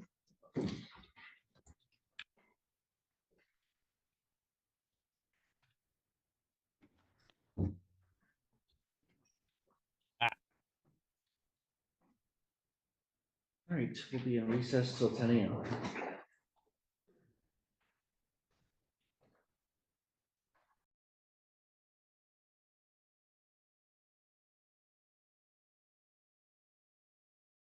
Ow. What's this one? law enforcement responded to a report of a highly intoxicated female standing next to her car. Okay. Okay. He saw everything. I did not drive. Okay, I did not drive. Oh, what? My mom. Your mom? Okay. What? Or my dad. My mom. My God. This is your car? Yes. Where's my, the guy that my left? dad is a cop. You can call my dad and my dad. Oh no. Where's the guy that left? Shut up. I don't know. I don't know. He can verify I was not driving. All right, just calm down. Oh God. My foot is broken. I cannot drive. I cannot move. What's your name? My name is Ashley. My father's name is Brian. Is a cop. Spell your last name for me. Stop saying that. Oh God. I have not done nothing What is wrong. your birthday? What is your mom or dad's number? We can call them. I don't know. I truly do not know my dad's number because he just got a brand new number. My mom just got a brand new number. Where does he live at? Somewhere in Tavares. My foot is broken. You can tell I did not drive. Who was the guy you were with? I do not know his first and last name. Okay. Okay. Is this your child? Yes, as he can tell you, I did not leave. I did not drive. I did not do nothing with my child. I want you to So was the other guy driving? No, not my car. So who was driving? He was driving my car, then he stopped here, and then he just walked away from my car. The moment that man walked into my car, and he could vouch for that I was not driving my car. Okay. We want to get you Don't and your touch my kid. we want to get you and your child home safe. So who we need to call someone to come pick you in I the car up. understand that, but I don't You need to try to think. You have a friend we can I call? want him to. What? Tag and see. Who's the car registered to? Me. It isn't my No. name. I'm not trying to hit my fist trying to get out. We'll see who she is, Merchie. Okay, now she's getting a little. You trying to say who is she? I am actually in. Now she's getting aggressive. Because he being a dumbass. I'm telling you. Ooh. Uh-oh. Call her. No. I'm telling you who I am. And he's saying all that other shit. Listen to Are me. you wearing pants? What I'm gonna do is use my resources to try to find your parents' number. You're gonna do what? Use my resources. You're gonna use your resources. Ma'am. Back up. Don't touch my hand. You're gonna go to jail. I'm asking you not to touch me. You Don't touching put me. your I hand have in my my. face. I did not put my hand in your face. Yes, you Don't did. touch me. You said what, sir? Put your hand down. Put your hand down. Put your hand down. What did you say? Put your hand down. I'll talk to you. I'm gonna talk to you like this. I'm not touching him. I'm not in his face. What did you say, sir? Oh I'm no. talking. Put your hand down. What's going on? You can continue talking to him. I just I'm got talking. here. Back up, please. Oh, I'll back up. You I ain't smell never- like alcohol, and I don't like the smell. I wasn't driving. You ain't get. So I wasn't driving. He's my witness. Okay. I never was Listen to me. Stop talking for a second. Stop. Do you have a phone number for someone that could come get you? You're drunk. You can't drive. We don't want you to drive. I understand. Where's your phone? I don't have my phone. My You don't phone was have- taken out of my car. That's Okay, so that's, do you- listen. That's what I'm trying to explain. Okay, so my do you- phone was taken out of my car. I'm trying to tell the white guy where my phone was taken. He said, "Are you driving?" Hit myself like I right there. Why's he gotta be white? Witness. I never pulled up driving. Okay, listen. but We listen. gotta find a solution. Okay. Give me I a got phone number to solution. call someone that can come get you in your car. Okay, I got a solution. What? I didn't pull up driving. That's it. We didn't see you because we don't see you driving. So that's out of I the never question. drove. Even if you did. No one's saying you did. Because I didn't. Okay. Oh my God! Shut. I never pulled Okay. up driving. Okay. My thing is, why he trying to grab my arm and trying to do all the rah shit? I didn't pull up driving. All the what? We're past that. Dude, all the what? Find someone to get you home safe. So, do you remember a number, someone that could come pick you up?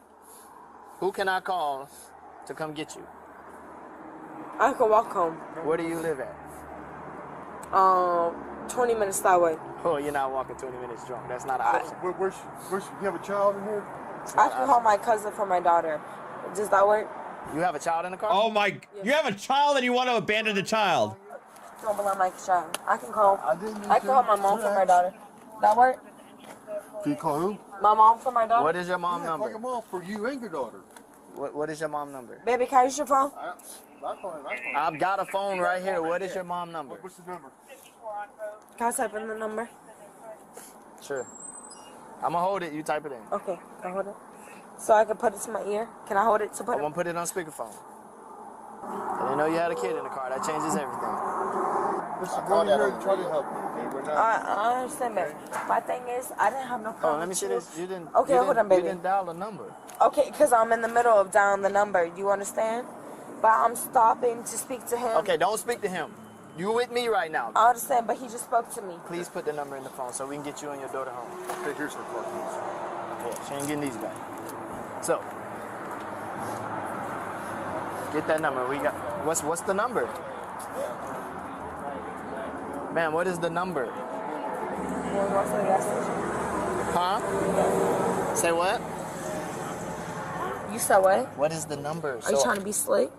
I'm Are trying you trying to be an asshole? No. Because I was trying to give you the number until you tried to be a dick to the cop. No, I want you Oh my God. I was trying to give you the number. What But my daughter has to use the restroom.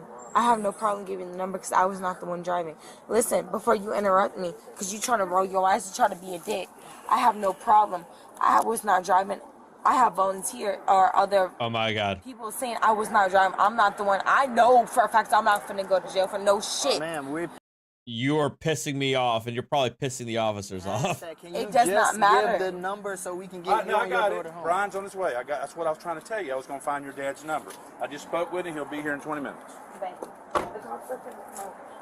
These people are not the road cops, okay? They are some fake You cops. should say, Troy, where's that? I had to hold her back. She was screaming on the ground. This guy has. But he does have a warrant. That's why he took off. He does. Yeah. That's why she don't remember me first. Oh, she knows. She knows what it is. Yeah, she ain't got nothing to say to me. Nope. I just got a hold of her daddy. Well, he'll be here in 25 minutes. He's a cop. He is a cop. Oh my God. Oh, that's embarrassing. Because they dumb as right? I already know. So dumb. I got your dad's phone number in about, what, 5 minutes or less? She's punching the window now. Just letting you know she's acting a fool here. Yep. So we're being very patient. We took the key. Very patient. I'm saying, but I done lost my patience. I got shit to drive. You saying I'm driving? What keys? Even got keys. We're trying to be I'm patient. driving. Out here can Man. Okay, roll over here. Okay. You sound dumb. I never pulled up over here. I'm sitting the driver say, okay. The fuck? Okay, people can vouch. I never drove. Oh my God. Drive as much as you want. I sure can. What? Whoa, racial slurs? Excuse me. Racial slurs, isms. Damn. Show is. Show on by the camera. I never drove. Good. I'm glad. Good. Galay.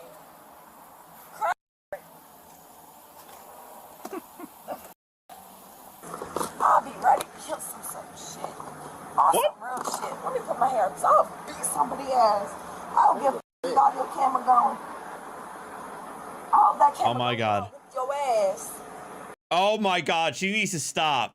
She needs to stop. Some real shit. G shit. Got a real bitch in game.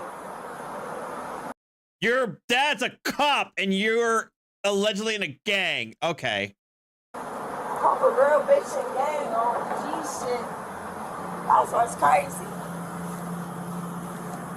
She asked not to get your kids killed, your mama friend. All that shit killed. That's what's crazy. Got done with it. I've been done with it. Let that pick me up. I'll be the same bitch back on the street the same day. You hear me? Ma'am. It's Corporal Young. Oh, Corporate Young. I'll be on the same street, same day. I don't care. I don't take nothing personal. Doesn't mean nothing to me. I don't want to take. I don't want to have to take you to jail. Hope so. I don't. You got your baby here. Hope so. You can get pissed off at me all you want. I don't care. Hope so. Don't bother me. That don't bother me. I hope so. Hope so. Because if they wasn't there and you was in uniform, I'll beat the shit out of your ass. Ooh. That's what the You probably would. You probably could. Brett. That's okay. Not could. I would. Okay. Fake ass, black ass would sit right there. I'll beat the shit out of your ass. Oh my God. I tell you that now. You. Oh God, I would. How about you act like you got some sense in front of your daughter? You better check my track record. Act like you got some sense in front of your daughter. You got your child here. Why don't you act like Check my track record. Act like a mama. Okay, wait. Now, is she dropping N-bombs now? I could have sworn she said both cracker and the N-word. Check my track record. Act like a mama. You better check my shit. Quit calling him that. That's all I gotta say. You better check my shit. Oh, G shit. Awesome G shit. You even know? Do you even know what that means? You better check my shit. Do you know what that means? Oh, G She's shit. not even. I showed you. Do? You better check What it my mean? shit. I ain't gonna walk up on you. I ain't gonna put my hands on you because I don't know y'all gonna take me to jail. Check my shit. Actually, ain't check my shit. That's all I gotta say. You already know what I'm about. You're drunk. That's all I know. Awesome G shit. Y'all BD. Plain BD. What is BD? Check my shit. Is that a Tavares game? Check my shit. I don't even know what BD is. From Orlando. Birthday. BD stands for birthday. BD stands for BD Claim. What you were trying to be on? Yeah, she's saying both. She's using both slurs. BD game in Orlando. I have nobody come out here. Get my keys. I'm gonna have somebody from inside take me home. Your dad will be here in a minute. Oh, it don't matter. Oh, the Mommy keys get my ain't keys. keys not coming back to you. It don't matter because Back mommy up. get my keys. Back up. It don't matter. Mommy get my keys. Whoa! Oh shit! That's an Ooh. law enforcement officer. I'm not touching That is an assault on a law enforcement officer. Oh. Don't even try. I have not touched you, sir. I did Well. not touch you. I did not touch you, so how's that assault? If you got a recording, how's that assault? How's that assault? You don't- I did not touch Put your hand behind your back. That's literally is assault is a threatening gesture at somebody that does not constitute battery. Battery is when there's physical touching involved. That's why usually when somebody is, arrested for like a fist fight, it's usually assault. They're charged with assault and battery. But colloquially, people will assume assault means physical violence when legally it doesn't need to be physical. How did Put your hand behind your If back. I did not touch Put you? your hand behind your back. How if I did not touch you? How if I did not touch you? So you don't have to touch. If I did not get in your face and I did not touch you, how? How if I did not touch 10-4, you? we had a female 10-15. I'm trying to ask a question, sir. How if I did not touch you? You can pick up your keys. Since I'm in handcuffs, can I look, move, sir? Can I look you in your face since I'm in keys? Baby, can you watch my kid? Get up. Her daddy's on his way. No, baby, Get up. watch my kid. I got your baby. I got your baby. Let's calm down. Calm down. I got your baby till your dad get here. Okay, can I drop my Instead of walking around, where are you at? What? Which side? No, some coin. No, I was gonna grab a black and mild You got cash something? in your hand to get to my daddy, to get to my lawyer. Can she No, handle anything? no, like No? this and that shit. Baby, pick it off the floor.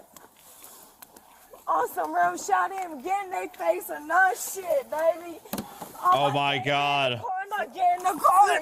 Down. You're gonna get in the car. I want my baby to make sure she's Get straight. in the car. We ain't leaving till your Okay, dad gets here. I can get myself in the Lean car. up. Okay, move. Oh my god. Daddy's coming. I called him. If you would have Okay. chilled out and stayed in the freaking car, you I would have can, I can bend down. Look at me. Sit down. I'm not gonna sorry. I will bend down now. Sit down. Look at me, sir. sit down and scoot Okay, back. sir. Sit. Can you take the money out of my hand? And I will sit down.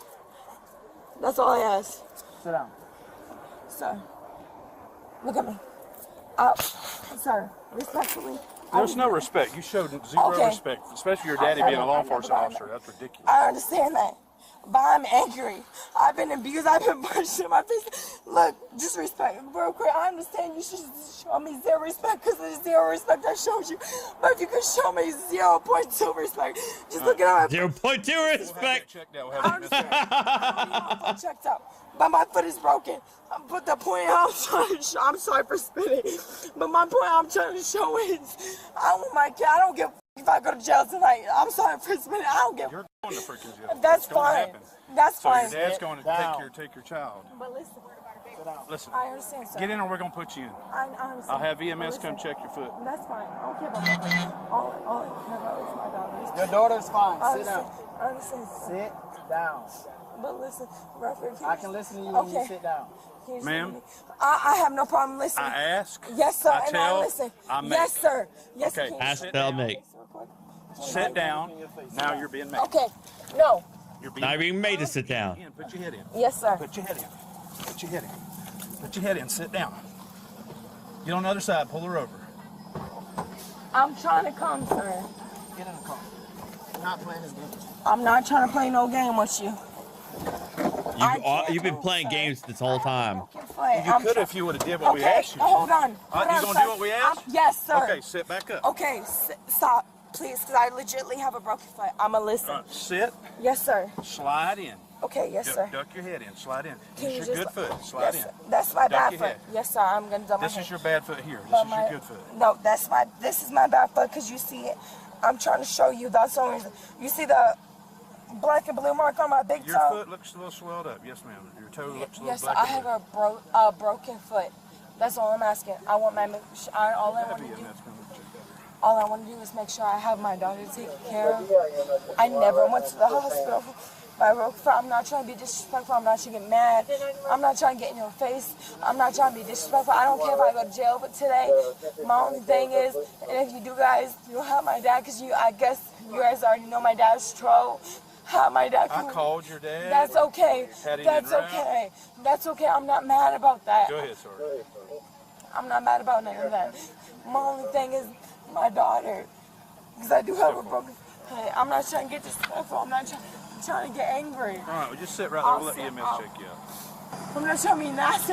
I'm not trying to be wrong. I don't care about going to jail. I don't give a fuck about going to jail. I'll go to jail 20 times. My dad already know I don't give a fuck about going to jail. My only thing is my daughter. That's the only thing I give a fuck about. Sit I'm down. not running. You're not gonna get anywhere. Just I'm sit down. I'm not gonna go nowhere. I wasn't driving. Like, I got witnesses. I wasn't driving. I had nothing to do with it. Nobody been accusing you of driving. Call my dad. I've been people who's witnesses. My phone got stolen out of my car. My car was stolen from me. I ain't had shit to do with this shit. You could tell that my foot is broken by my toes. I wasn't even trying to spit on y'all, bro. That's just how I'm talking, because my foot is Baby, go next to my baby. I don't trust you, baby girl. Go next to my daughter, baby girl. Baby, go next to my baby. Why is she in my car, baby? Baby, go in my car, baby. I only want you near my daughter, baby. Baby. I ain't got no problem. I ain't going nowhere. I only want her in my car. I don't care if y'all gotta go in my shit, search my car, whatever. I only want that bitch in my shit. I'm going to jail. Let me see my daughter's face. Can I have a kiss with my daughter? No. Can I kiss my daughter if I went to jail? No. Sir, what's your name? Corporal Young. Corporal Young. May I please have a kiss? Right now, you're going to sit here until EMS gets here and your dad gets here. Oh, that's fine. I can show you my broken foot on man, what would be Waterman Hospital? I don't even know what the hell she's saying. You went last night, the Waterman? Waterman Hospital in Tavares. Yes, sir. Why didn't they put anything on it? I have a cast, ma'am. Baby, can you show him my black cast in my back car? Grab my big cast in my back seat for my foot. Grab the cast in my foot. Go on the other side of the car. I should have a cast for my foot. I have a whole cast that's supposed to be on my leg that I took off. That should be on my foot. I took that off my foot. Let me get my kiss. Let me get my daughter a kiss on the lips. You can bring her over here. I'm handcuffed. We'll see what Dad wants to do when he gets here. Her daddy's on the way. Right now, that's not happening. Okay? Grab my daughter out the car. They can't say nothing about my daughter being on her face. Oh my God. Daddy, let me get my kid a kiss. Daddy got me handcuffed. Oh my God, shut up. I want to kiss him before I go to jail. Let me kiss him. No, Oh my God. oh my God. Let me kiss. Oh, this has got to be embarrassing. I want to kiss.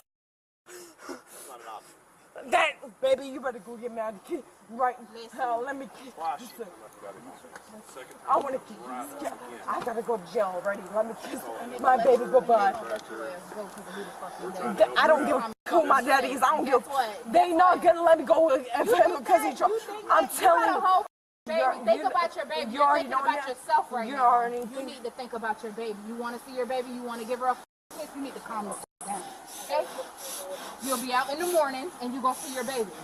If you keep acting an ass, you're not gonna see her.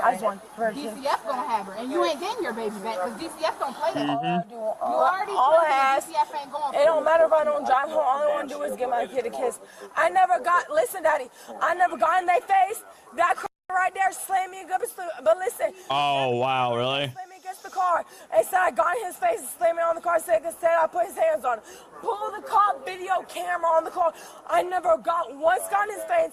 I never once touched him. Yeah, she did. Talk to her. Talk to her, because she saw everything. I'm gonna calm down, but talk to her. She saw. You want me to speak? Yes. I'm trying, but my baby, go get my daughter. You keep acting crazy. They're not gonna want to hear shit. I gotta. Baby, go get my daughter. I only trust you. Go get my daughter. My daughter out of the car. My daughter only trust. Baby, trust her. Baby, trust her. Yeah, she only 3. 3? Yeah. Ain't no way. Baby, trust her. Only go to her. I can put on the chocolate. No, baby. Baby. No. No. No. No. I have not touched them. I did not put my hands on them. Idiot. My thing is, I didn't drive here. I didn't put my hands on them. All I said was, you getting nasty towards me, so I got right in his. Did you know we were coming? No. No. You did get. She was about to say she got right into his face. Lie detector test right now. I want to. Right, no lie detector test. No. Okay. On my daughter's life. No, don't swear on your daughter's life, you stupid No, you're coming. 100%. woman. They yanked me out my car. I mean, you know my foot. Dad told him my foot is broken. They yanked me out my car. Oh my God, I suck! I suck! I suck! Black bitch right there can tell you I was not driving. That black what? Bro, they yanked me out my car. I have a broken foot. I never drove. No, once. When they asked him, sir, did you see me driving? Did you see? He don't even want to answer. I'm not talking to you no more. I'm done talking to you. You're getting on my He did not see me driving. Because he knows I was never driving. I never once got in their face. She's under arrest. I have a broken foot. She went to Waterman last night. Yeah, the dad's there now. I did not.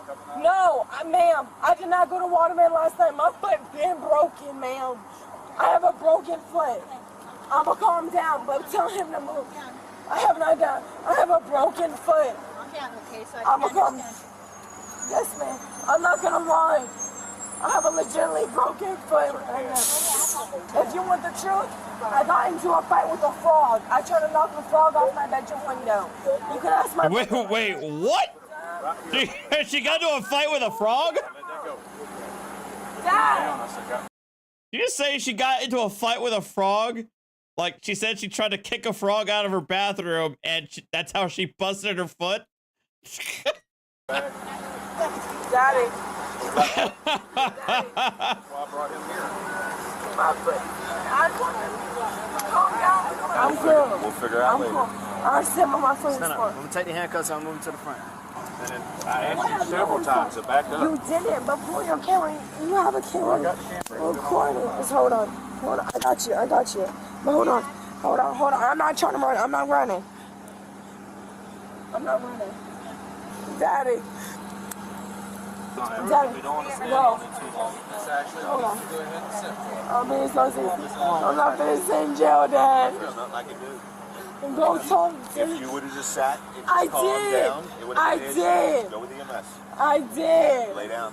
I did. Bro, I got my phone. I got shit. Dad. I've got everything. I'm Everything. Dad. Get off here. Come on. Dad.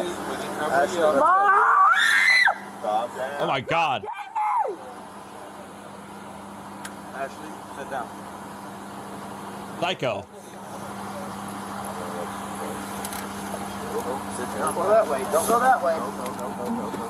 Ashley, sit on the stretcher. Sit on the stretcher and stop this. Ashley. Ashley, Daddy. Don't kick him. Don't kick him. Stop. Come on. Glass, grab. Put your leg on the knees. Really?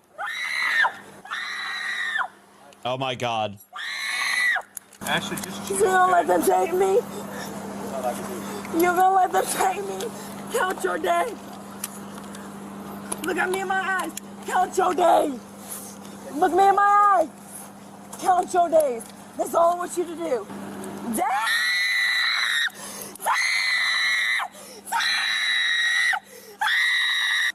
Oh my God.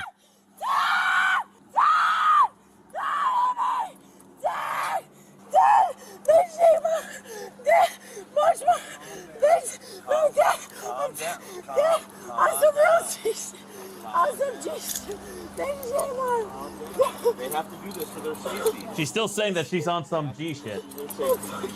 Idiot. What's your name? What's your name? Legally, you gotta give me your name and your badge. We don't have a badge. What's your name? Take a picture of them now. Yeah, we're putting one down here. Are you gonna come get me? Okay. All right, I'll be right back. 1 second.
All right.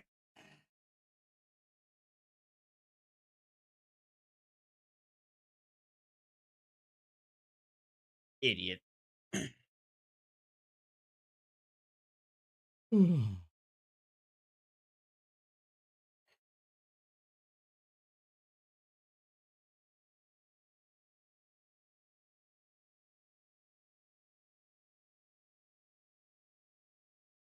But it looks like you were on a minimum wage though for the support obligation when you've established that you're capable of making a whole lot more than that, $19, $20 an hour. Yeah, when I was working. Mom, so this one is mom stops working as soon as his child support started coming in. Uh-oh.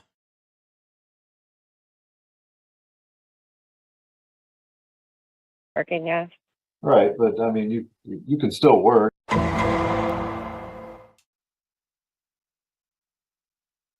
right.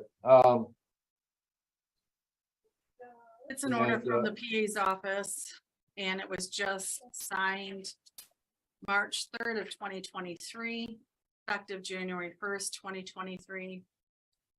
1,347 child support, 84 medical support, $50 on arrearages, and $50 for confinement, for a total of 1,531. He did not appear to the hearing for the prosecuting attorney's office. All right, sir, why didn't you come to that hearing? I wasn't aware that I had a hearing here, Your Honor. The notice sent out for that. Yeah, I was never aware of any hearing. I didn't know anything about it.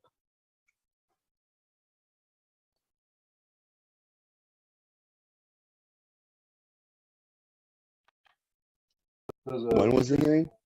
Hearing regarding support will be held on Wednesday, February 22nd at 9:30. That was in front of me. This notice right here. Yeah, I wasn't aware of the hearing. Otherwise, I most definitely would have been there. Oh, so you would have gotten the order a few days later. It was mailed out on February 22nd, same day. Why didn't you file an objection of some sort to that? I'm sorry. I'm staying with my father at my father's house right now, and sometimes he gets the mail before I do, or whatnot, and sometimes he never gets me my mail. So it's been an ongoing issue with that. Yeah, that's a big problem. Yeah, I know. You need to fix that. So if you've been doing construction all your life, do you own your own business, or do you work for somebody, or what? I subcontract through a guy that does commercial work, and he has jobs upcoming, but just there's nothing going on at the moment. I'm in between jobs.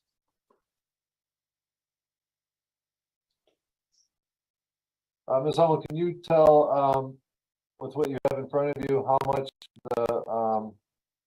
the support specialist at the prosecutor's office used as Mr. Anderson's income? He used $25 an hour, 40 hours a week. Lindrort Construction. Lindrup. All right. And sir, do you pay taxes on the amount that you get paid each year? Yes, I pay taxes. All right. Do you remember what you made in 2022? I believe I sent a W-2 with everything that I sent in. Should be a copy of it. It wasn't much. It was right around 11 or 12,000. 11,700. So about right. Yeah, it's been pretty bad year and a half. It's been pretty slow, but things are starting to pick up now. That was his income? Oh God. Sir, did you report that income to the support specialist? No, Your Honor, I did not. Jesus, Did you fill dude. out the forms that she sends out? I didn't fill out any forms stating anything that I made, how much money I made. Did you get the forms and just not fill them No, out? I didn't get any forms. She probably imputed due to the average income per construction worker in Michigan. I can call her real quick and verify. Yeah, can you do that? I'd like to know where that number came from. Sir, what have you made other years doing construction? I think my best year was right around 40,000. What year was that? It was 20 or 21, I want to say.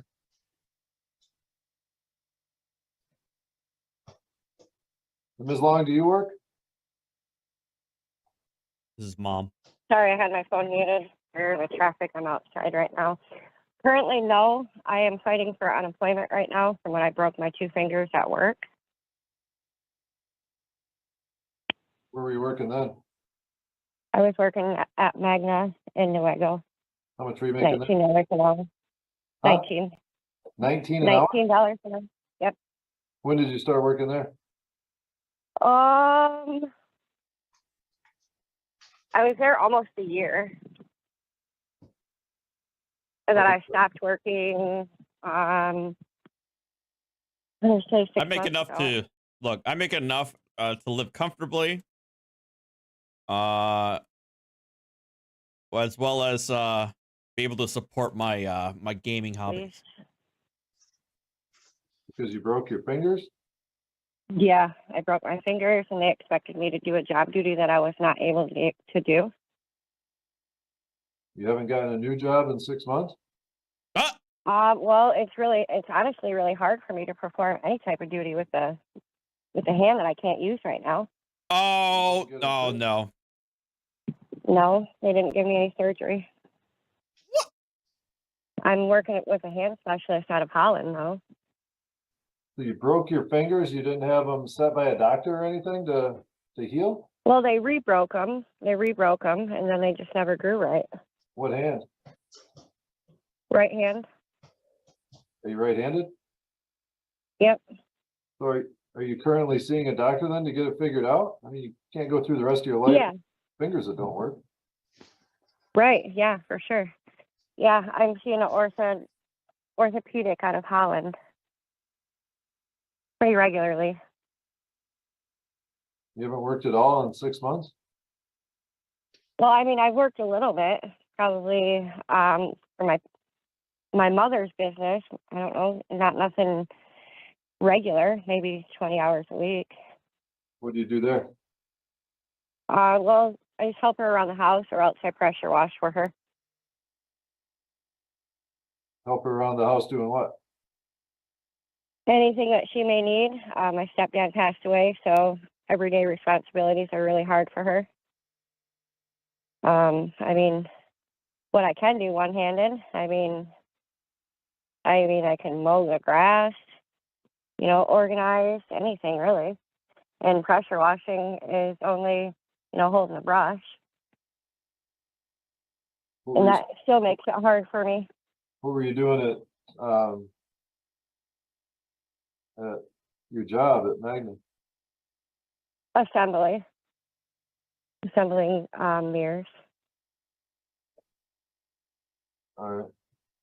I'm kind of waiting to see what unemployment's going to do for me right now for the time that I did work and the time that I have been out due to the injury, before I do go back to my job in Walker in that spectrum. Your job in Walker doing what? It's just an office job. Right, but doing what? It is like offering, it's like the cable, internet, TV. It's like offering people deals on their sales packages commissions or whatever position may be available at Oh, the that office for me. Oh, like phone sales? Yeah. Oh, how much do you make doing that? he probably Well, doesn't. when I was there, it was 20. Per hour? Yeah. Wait, and she can't do that still? Were you working full time? I was, yeah. If you can answer phone calls. Stop doing that.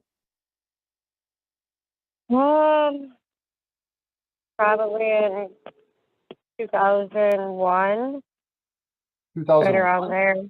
Wait, did you say 2001? 21. I'm sorry. I'm Oh. sorry, 21. All right.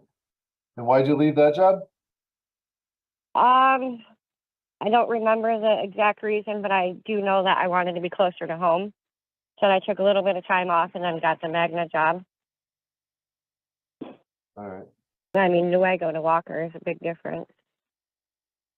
Well, I get that, but it looks like you were running minimum wage though for the support obligation when you've established that you're capable of making a whole lot more than that, $19, $20 an hour. Yep. Yeah, when I was working, yeah. Right, but I mean, you can still work. I mean, maybe you can't assemble a mirror, but there's a lot of things you can still do with that limitation. It sounds like you can. So you can still do phone sales. Pressure wash. You can do all kinds of stuff with your other hand. Ms. Hull, did you find anything out about Mr. Anderson's wage? Linda had stated that she got the information from Robin, the other party in the case. And she's just gonna email me to verify. She believes she verified it with the company, but she's gonna email me because she doesn't remember at this point in time if she got it verified or not. All right, sir. Do you ever remember making about $1,000 a week? 4,000 maybe. 4,000 a week, but that's been a couple of years ago. I haven't made that type of money in the past 2 years. Actually 2.5 years. Okay. Well, Ms. Long hasn't made the 19 or 20 an hour in the last couple of years either, but I assume you're doing at that, correct? Yeah, well, I'll be back to work and hopefully in the next 2 or 3 weeks here, and I'll be making $20 an hour. I won't be making 25.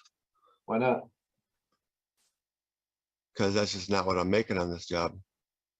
Okay. When I do general trades, I get 25 an hour. When I do general framing, I get 20. So Are there different jobs that you make $20 an hour on, and then some jobs you make 25 an hour? Yes, when I do finish, yes, when I finish work, general trades, interior finish work, I make 25. When I do rough framing, I make 20. Then it's full-time when things ramp up? Yeah, it'll be full-time. Overtime? It'll be full-time. Like with But he's got- overtime, like more with than overtime. 40 hours a week? Nope, no overtime. Never more than 40 a week, or you just don't get paid for overtime? We don't work no more than 40 hours a week. All right. Ms. Hummel, will use 15 an hour for Ms. Long. She's established that that she can make 19 to 20 an hour when she's fully healthy. She does have a hand issue right now, but I don't see that materially affects her ability to do any work, and she should be able to find a job making 15 an hour, somewhere between minimum wage and the wage that she was making when she was assembling mirrors and doing things like that. If Mr. Anderson makes 25 an hour for some jobs and 20 an hour for other jobs, run him at 22.50 an hour. That's the median between the two. Run them both at 40 hours a week. Sir, do you have about 48 overnights with your kids right now on a yearly basis, about 4 per month? Yeah. Okay. Yes. And other than the 3 kids on this case, Mr. Anderson, do you have any minor children? That's it, just the 3. Just the 3? And ma'am, you have 1 or 2 minor children other than the kids on this case? 2 other minor children. 2. Are those the 2 boys, or is one of them 18 now? Yep, one of them's 18, and then I have Carter that is 14, and then Lillian that is almost 2. Oh, Lillian. Okay, so plus 2. Emancipated. At this point, in the absence of any order to the contrary, because she has the majority of overnights, Ms. Long would claim the children. She's not actually working, so there'd be no daycare expenses. Ms. Long, do the children have some insurance other than Medicaid, or is that the insurance for the children? Nope, they just have Medicaid. All right. Ms. Hummel, do you need any other information? What's that? One moment. All right. You wanted her at $15 an hour? Yes. So a lot of this may have been able to be avoided if your mail situation wasn't what it is. You got to have a talk with your dad or get a PO box or do something so that you get your mail. Yeah, I will. You need to come to court because, you know, really shouldn't, you know, I guess if you don't have court going on, you can do what you want. When you do have court going on, if you miss things from the court, a lot of times that can result in bad things. It can result in, especially if you don't pay your support, bench warrants and things like that, that you may not know about, or show cause hearings that you may not know about. And you either got to have a talk with your dad or get a PO box or do something so that you know you're getting your mail. Okay. And you stated him at $22.50 an hour, 40 hours, Yes. and single and one. Probably. Yeah. It drops it just a little bit. $1,200 child support, 73 ordinary medical. You would still have 50 for confinement, at least 50 on arrears for a total of 1,373. It's 1,273 on the calculation, not including the confinement and the arrears. All right, so sir, I made all the changes that appear to be appropriate. Mom's income and your income. I dropped yours a little bit from what it was run at. I bumped hers up to 15 an hour. I think those were the major changes. The tax thing may have changed a little bit. It reduced it by about 150 a month. All right. Okay. All right. I'm going to go back to the date that support was set, though, because these numbers haven't changed since that time. So support was originally effective January 1st. I'm going to go back to that date and make this amount effective. 1,200 support, 73 ordinary medical, 50 on the birth expense, and 50 on arrears. Anything else?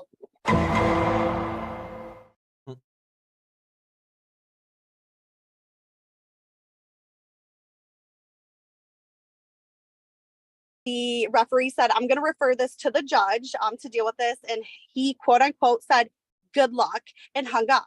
He's a habitual scammer. He's scamming the system to get out of having to pay child support and responsibilities. That's exactly what this is. He works full time. He's being deceitful. I know that. I dated him for 8 years. I helped him with Vicky, his other cases before we separated. Mr. James, in this matter, you're before the court charged with civil contempt of court due to your failure to pay child support and or related expenses. Upon a first conviction, you could be ordered to serve up to 45 days. If it's a second or subsequent offense, up to 90 days. You understand that, sir? Yes, sir. Okay. We're here today with Robert James as respondent on 3 different cases. It's 1998 002327 involving Lisa Jones versus Robert James. Docket number 2014 002158 involving Vicky Huntley versus Robert James. And then 2021 000641 Michelle Pope versus Robert James. And the 1998 case, his total monthly obligation is $53.50. That would be $50 on the arrears, $3.50 service and processing fees. The last payment that applied to this case was February 7th, 2023, in the amount of $1. There was 9 show causes, 3 bench warrants, 0 contempt findings. We monitored his compliance by the last 3 months at $53.50 a month. He should have paid $160.50. 0 has been paid. The total arrears on this case is $1,108.11, and there is no previous jail sentences. On the 2014 docket with Vicky versus Robert, his total monthly obligation is $419.50. His last payment was April 25th, 2023 for $25 that he had paid on his own. There's been 6 show causes, 3 bench warrants, 0 contempt findings. We monitored compliance by the last 3 months at $416. He should have paid $1,248. $25 was paid, so that's a shortfall of $1,223. The total arrears on this docket as of today is $4,000. Wait. I just realized this dude is facing 2 baby mamas. No, 3. Wait, she's facing 3 baby mamas in 1 hearing? Bro. $649.51. On this case, we're also requesting a payment on his arrears, Your Honor. On the 2021 case with Michelle Pope versus Mr. James, the total monthly obligation is $1,328.50. He's had, I'm sorry, the last payment was made April 25th, 2023 for $75. He had paid that on his own. There's been 2 show causes, 3 bench warrants, 0 contempt findings. Compliance was the last 3 months at $1,325 a month. He had paid $75 of that. The shortfall, $3,900. The total arrears on this case is $6,947.18. We're also looking for a payment on his arrears to be ordered on this one.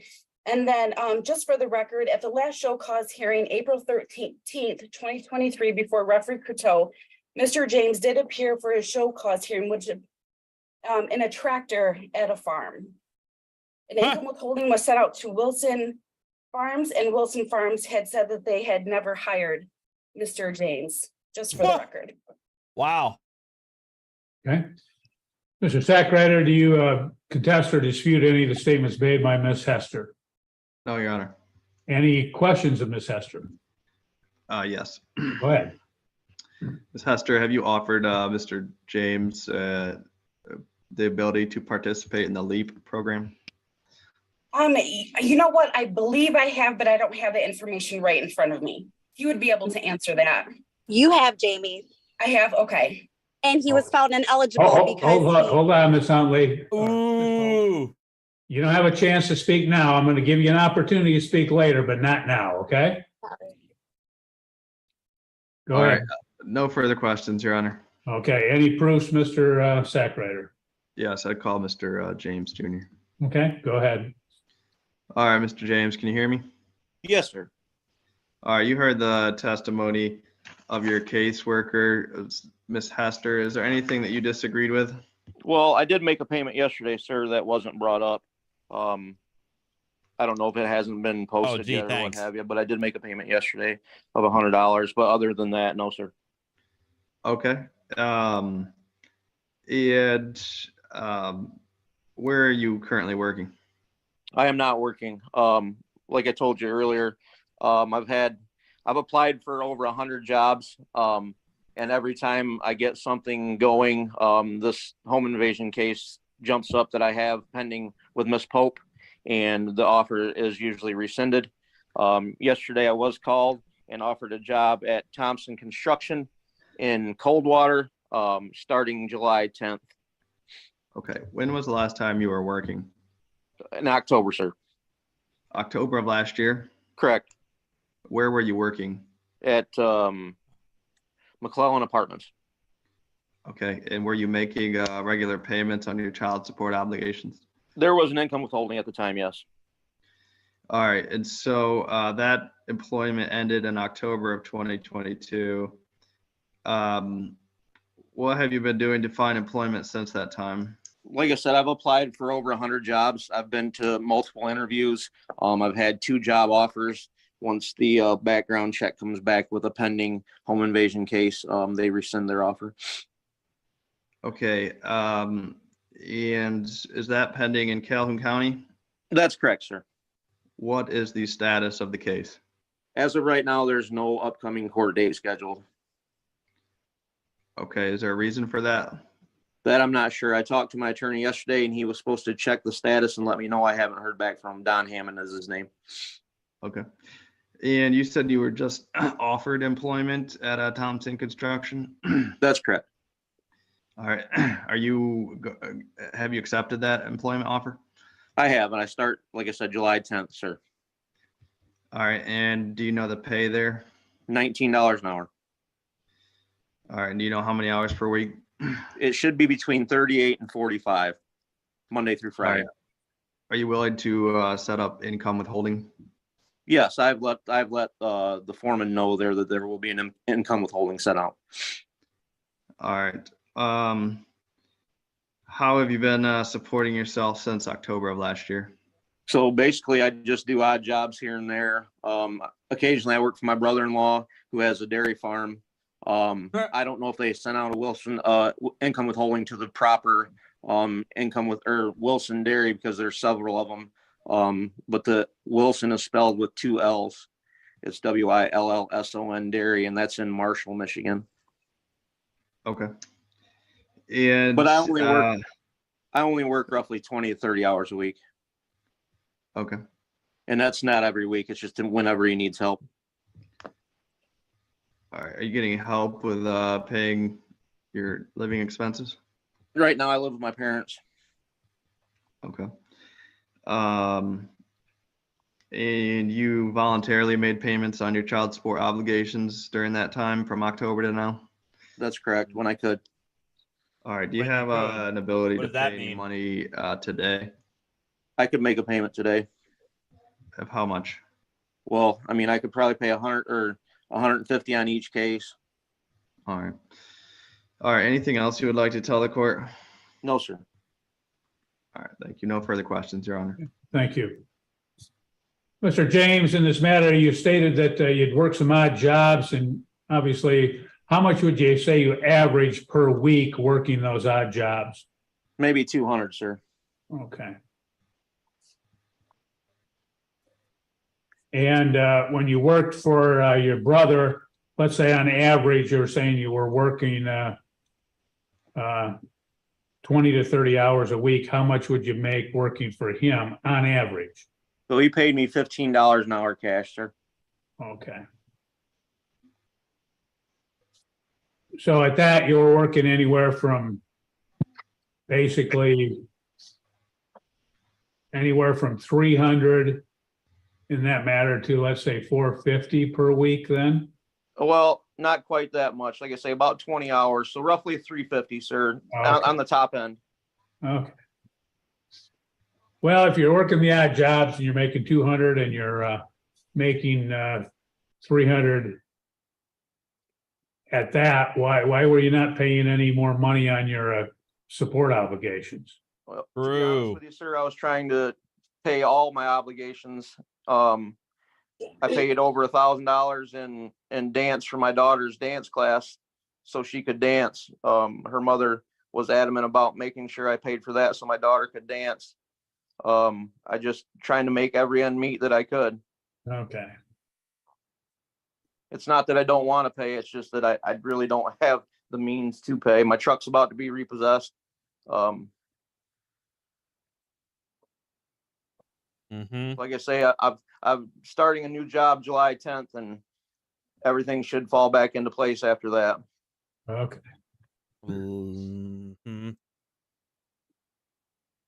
Anything else you'd like me to be aware of, sir? No, like I say, I can make a payment if necessary today or first thing in the morning.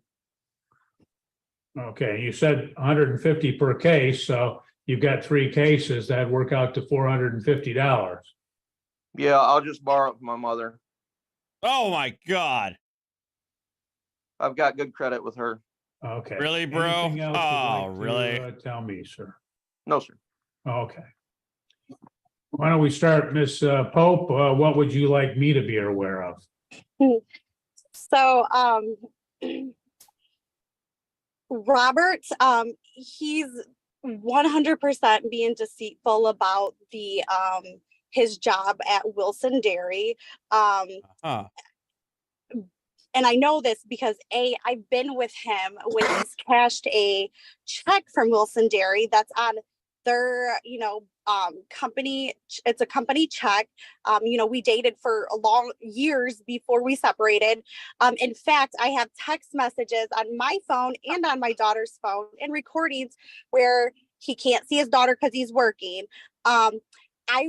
He also has a bank account that he cashes the checks at. So is there any way can he have to provide his bank statement so you can see the checks being deposited? Because he's working. He did this. The home invasion was in January 1st. He quit his job in October before the home invasion. Robert is a habitual.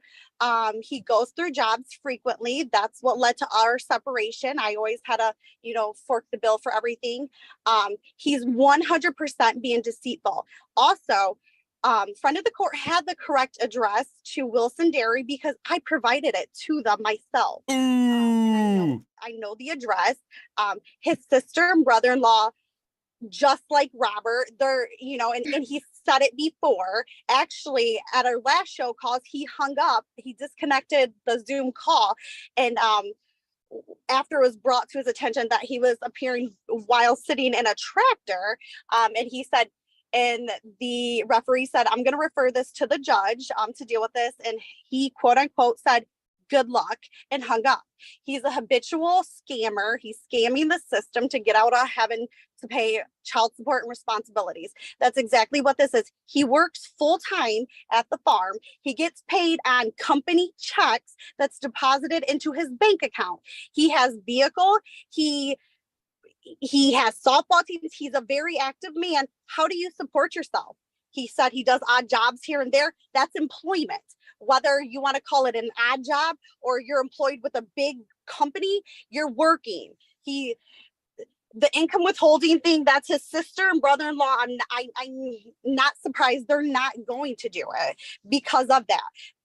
Make him forget the income withholding then and make him have to pay it out of pocket every month. And they will never respond to an income withholding. He works there full time. He's being deceitful. I know that. I dated him for 8 years. I helped him with Vicky, his other cases before we separated. So I know how he is. That's all. Thank you. Okay, thank you. Ms. Huntley, anything you'd like to say? Robert's been working for Wilson Dairy since I've known him, and I was with him from 2012 to 2014. So this is not a new thing. It's been the same thing over and over again. Okay. Anything else, ma'am? No, sir. Okay. Anything else, Mr. Sackrider? No, nothing further, Your Honor. Okay.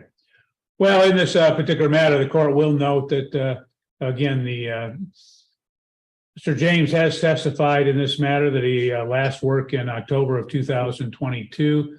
There's been some statements made by both of the mothers in this particular case that he's working full-time, et cetera. There, we don't know that for a fact, but we'll take that for what it's worth. He testified that in this matter that he did work odd jobs where he was making $200 a week. Other times where he was working for Wilson Dairy, he was making $350 per week. Notwithstanding that, at those times he was not paying his support obligations. So the court will find that he did, in fact, fail or refuse to comply, and that he willfully failed to pay in this matter, and the court will find him in contempt of court in this particular case. With that, anything, Mr. Sackrider, that you'd like to say before we pronounce sentence? Yes, Your Honor. It happens. We would ask that Mr. James be allowed to participate in the employment that he was offered beginning July 10th. And he did testify that he's willing to set up income withholding to begin making payments. If the court does impose a sentence, we would ask that it be suspended and that any purge amount be in the amount of $450. Thank you, Your Honor. Okay. Well, what the court's going to do is, Mr. James, I could sentence you up to 45 days in jail. I'm not going to do that. What I am going to do is I am going to sentence you to 21 days in jail with credit for no time served. Court will, in this matter, what the court is going to do is the court will set a purge amount on each of the cases in the amount of $500. What I'm going to do is I'm going to suspend that sentence through August 16, 2023 at 8:45 a.m. You'll have to come back at that time. That will give you time to acquire the employment that you stated you have coming. Also, during that time, to pay the purge amount on each of the cases. If you pay the purge amount, then you don't have to go to jail.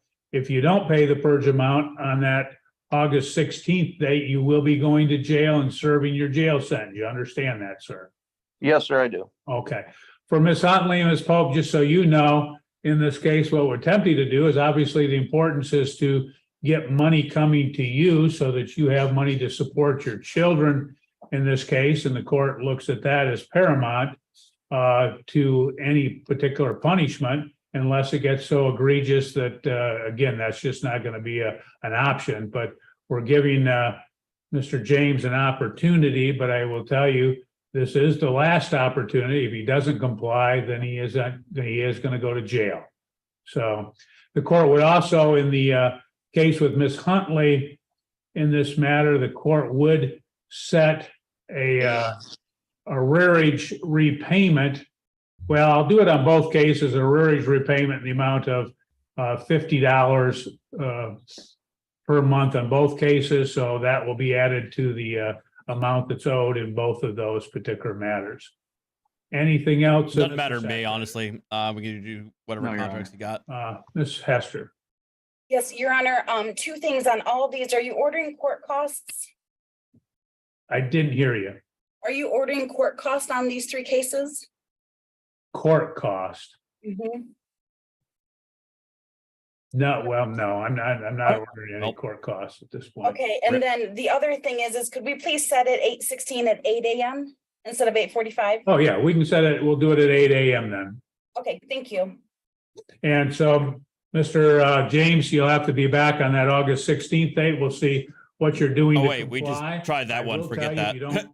You know, if you pay the purge amount of $500 in each case, then again, that would take care of it. If not, you're going to basically have to appear and demonstrate why you haven't, and at that point, be prepared to go to jail. Okay?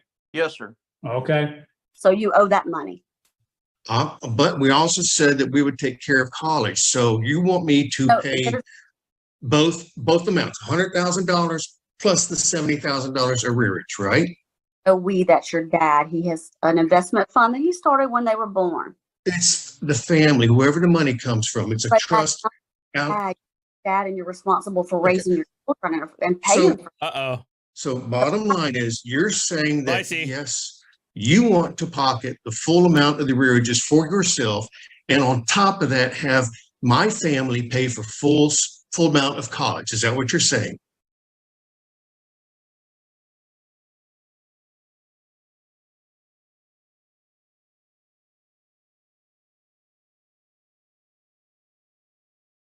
I don't want to accept money when I don't know where it's coming from. He's Miss incarcerated. Edgerly, Miss Edgerly, that's okay. Miss Edgerly, But that no one wants to tell me anything, though.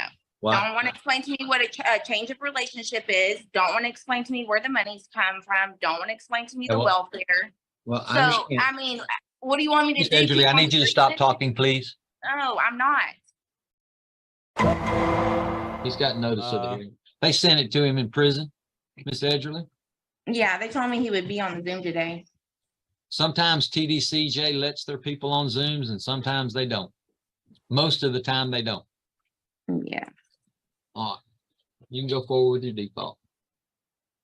The state would, oh, I'm sorry, the state would call Miss Edgerly. You've been I'm sorry. Miss Edgerly, what's your name? Ashley Edgerly. Oh, where is Mr. Merritt currently? Incarcerated. I guess, I don't know. Your Honor, the state would enter the state's exhibit, the TDCJ information.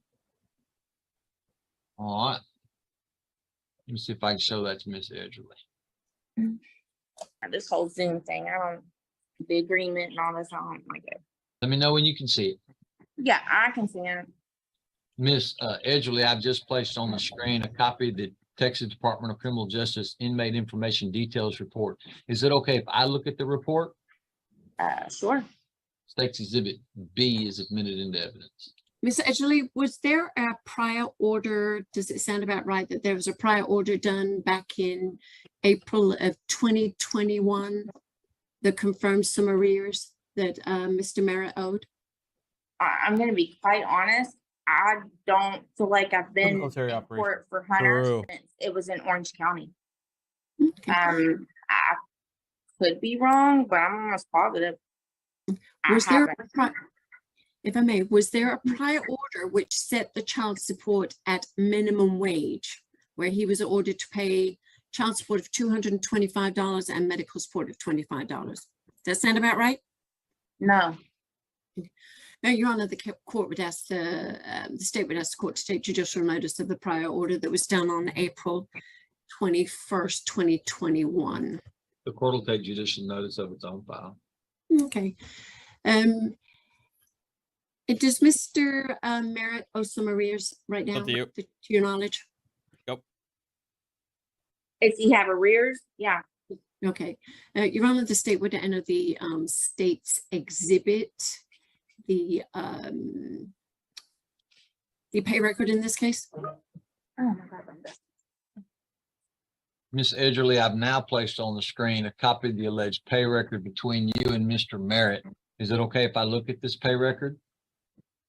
Sure. State's Exhibit A is admitted into evidence.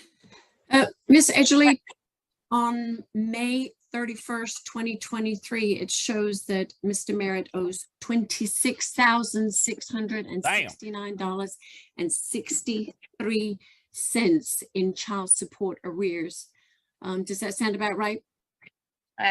Yes, but there's payments on there that I've never received. I don't know where they're coming from. They said it was a lien, but yet they can't tell me where the lien's coming from. I mean, he's incarcerated. He don't have a lien. He don't have bank. I mean, where's it coming from? Where's those payments coming from? It was just a payment that we were able to retain and was sent out. I know. Where are they coming from? I don't know. I don't know the specifics for that. That's the thing. I don't want to accept money when I don't know where it's coming from. He's Miss incarcerated. Edgerly, Miss Edgerly, that's okay. Miss Edgerly, Yeah, the Attorney General's office does not have to tell you where the money comes from.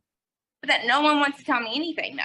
Don't want to explain to me what a change of relationship is. Don't want to explain to me where the money's come from. Don't want to explain to me the welfare. Well, I So, understand. I mean, what do you want me to Miss do? Edgerly, Keep I on need you to stop listening? talking, please. No, I'm not. Then I'm going to mute you and then eventually evict you from my courtroom. I mean, damn. And this is my courtroom, Miss Edgerly. Yeah, I do. Totally. Then I Totally. can't answer your question if you just keep talking and talking and you keep asking one question after another. Be yapping. I've only asked 2 questions and I've been denied both answers. Because they have federal rules in place that require that they not give you the information. They're privacy rules. They're not supposed to tell you how they got the money from Mr. Merritt. Okay, they're not required. Because it ain't coming from them though. That's the thing. Well, then what is it? Not coming. So what does it matter where it's coming from as long as it's coming from a legal source? Because I don't want it to come from the state or my family who has a thumb over me. I don't need all that. I'm Okay, very well then- aware of what's taking place and nobody wants to like be honest about it. Okay, well, I mean, the money that you get from the state of And I Texas. didn't get it though. That's the thing. I did not get it. Are you done, or you'll keep interrupting? Sorry. Okay, so it's not a question of where the money's coming from. It's a question of you didn't receive it. Both. Okay. I didn't receive Well, it and I don't know where it's coming from. Well, the receiving part's a whole different story. You have the right to go to the AG's office with your pay record and say, I want to know where this money went. Not where it came from, where it went. Because it's applied to your credit history in regards to the child support. So you have a right to request and require the AG's office to tell you what they did with this money when they got it. Right. And it has to do with my other daughter. Somehow it's backwards, but ever since that change of relationship, which I go to court in person for my other daughter, for this one, I can never go in person. When I asked my attorney, Jolie, what that meant, she snatched it out of my hand and continued talking to the other parent. Every time I go to court, I'm the last one that goes in there and the judge gets up and walks out. Like there's never. So you have another. She sounds extremely difficult to deal with. You have another lawsuit with another case and another child. I have child support. All right. And you have custody of both your children? Yes, sir. All right. Always and, have. and the fathers on those children are both ordered to pay you child support? Yes. My little one, her dad does everything as he should. Madeline's dad never has. And both of your child support cases go through the Attorney General's office? Yes, I just have an attorney on my little one. Okay. So that could be a problem. You might want to sit down with the AG's office and figure out, make sure they're not mixing up where the payments are coming, to you and they're not going backwards. It does happen. Yeah, we've been trying since last year. Right. It's just not something that I can deal with, Ms. Edgerly, because I don't have the authority under federal law to investigate how the AG's office disposes of money. I get it. That's why I just don't want her in the system anymore. And again, as I explained to you before we started the hearing, Ms. Edgerly, if you don't want this case in the system anymore, all you have to do is just make sure that no one in your family is receiving any benefits from the state, and then you can close your case with them. Oh, what do you mean no one in my family? Well, I mean, if any of your children are receiving benefits, you may not have the issue. You may not have the right to close. Are both your children receiving? My little one has insurance, but they made it to where she also kept Medicaid so it would cover the difference. Right, but if you cancel the Medicaid on one of your children, it's going to cancel it on both. Yeah. So then you won't be in the system anymore, and you can close your case. All right. Okay. Mm-hmm. Go ahead, Ms. Alexander. Just to backtrack a little bit, as of May 31st, 2023, it shows Mr. Merritt owes $26,669.63. Does that sound about right? Yes, ma'am. Okay, I'm going to ask the judge to set payment out on that amount. Do you have any objections on that? No, ma'am. Okay, and for medical support arrears, as of May 31st, 2023, it is showing that Mr. Merritt owes $4,864.76. Does that sound about right? Yes, ma'am. Okay, and I'm going to ask the judge to set a payment out on that for Dad, for Mr. Merritt to pay towards those arrears. Do you have any objections? No, as long as my name ain't on it. And as Mr. Merritt has been incarcerated for a while, I'm going to ask the judge to order that his child support and medical support stop June 1st, 2023. I'm sorry, what was that, Judge? You can't. He was served. Your citation wasn't even returned until June the 1st. I don't get it either. He was served May 31st. Okay. That's fine. Okay. So I'm going to ask the court to stop his child support. Let me just double check, Judge. I'm pretty sure I just looked that up, and that's what it was. Yes, he was served May 31st, 2023, Your Honor. Okay. Uh-oh. Okay. So I'm going to ask the court to stop his child support as of June 1st, 2023. All right, you know what? Screw this lady. She's annoying. Let's go to New Mexico body cam, a possible firm missile involvement.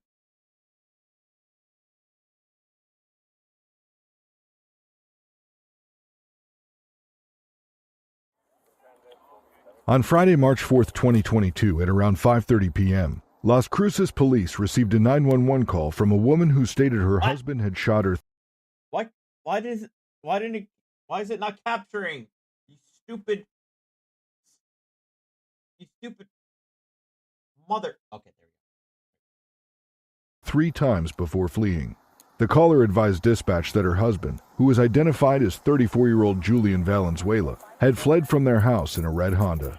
Officers began searching for Julian and located him a short time later.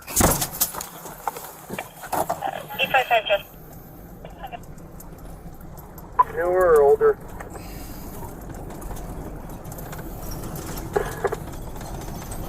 Victim is at 790 Shannon. She is unable to walk. We're trying to see if her door's unlocked. Copy. Sister, put me on the card. I'm bowling. Vehicle should have a black bumper per the note, possibly headed towards Leicester, and it is going to be a newer model. 25 southbound on a Spina, high rate of speed, just past Gardner. Copy, southbound is Spina, high rate of speed. Doggo!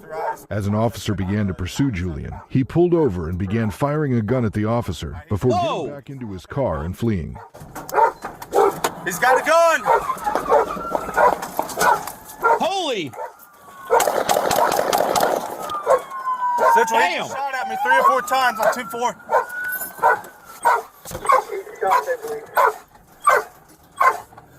Is anyone with 856? What's your 20? As Julian continued to flee again, he crashed into another vehicle at the intersection of Espina and University Avenue. They're coming up to University. 855, I got it. I want to slide over. 845. Yes, 45, 10-3, 10-3. We're already 10-3. Where are you at? Show me your fucking hands! Show me your hands! Show me your fucking hands! Do it now! Do it now! Show me your hands! Show me your hands! Show me your hands! He's reaching! 8 Trade Central. Show me your fucking hands now! Get your hands up now! Get your hands up now! Get on the fucking ground! I got the dog. Put your hands out now! Keep your hands out! Back up to cover. Put your hands out now! Crawl to me! Crawl to me! Now! He doesn't have anything in his hands. He doesn't have anything in his hands. Crawl to me! Crawl to me! Don't fucking move!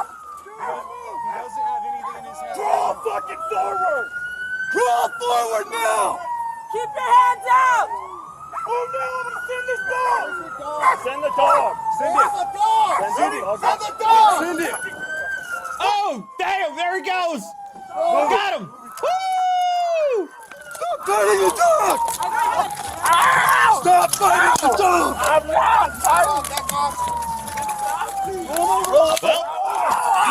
Roll over on your stomach! Guys, give me other hand! Give me your other hand! Give me your other hand! Let me get the dog. Ow! Hold the hand! Hold the dog!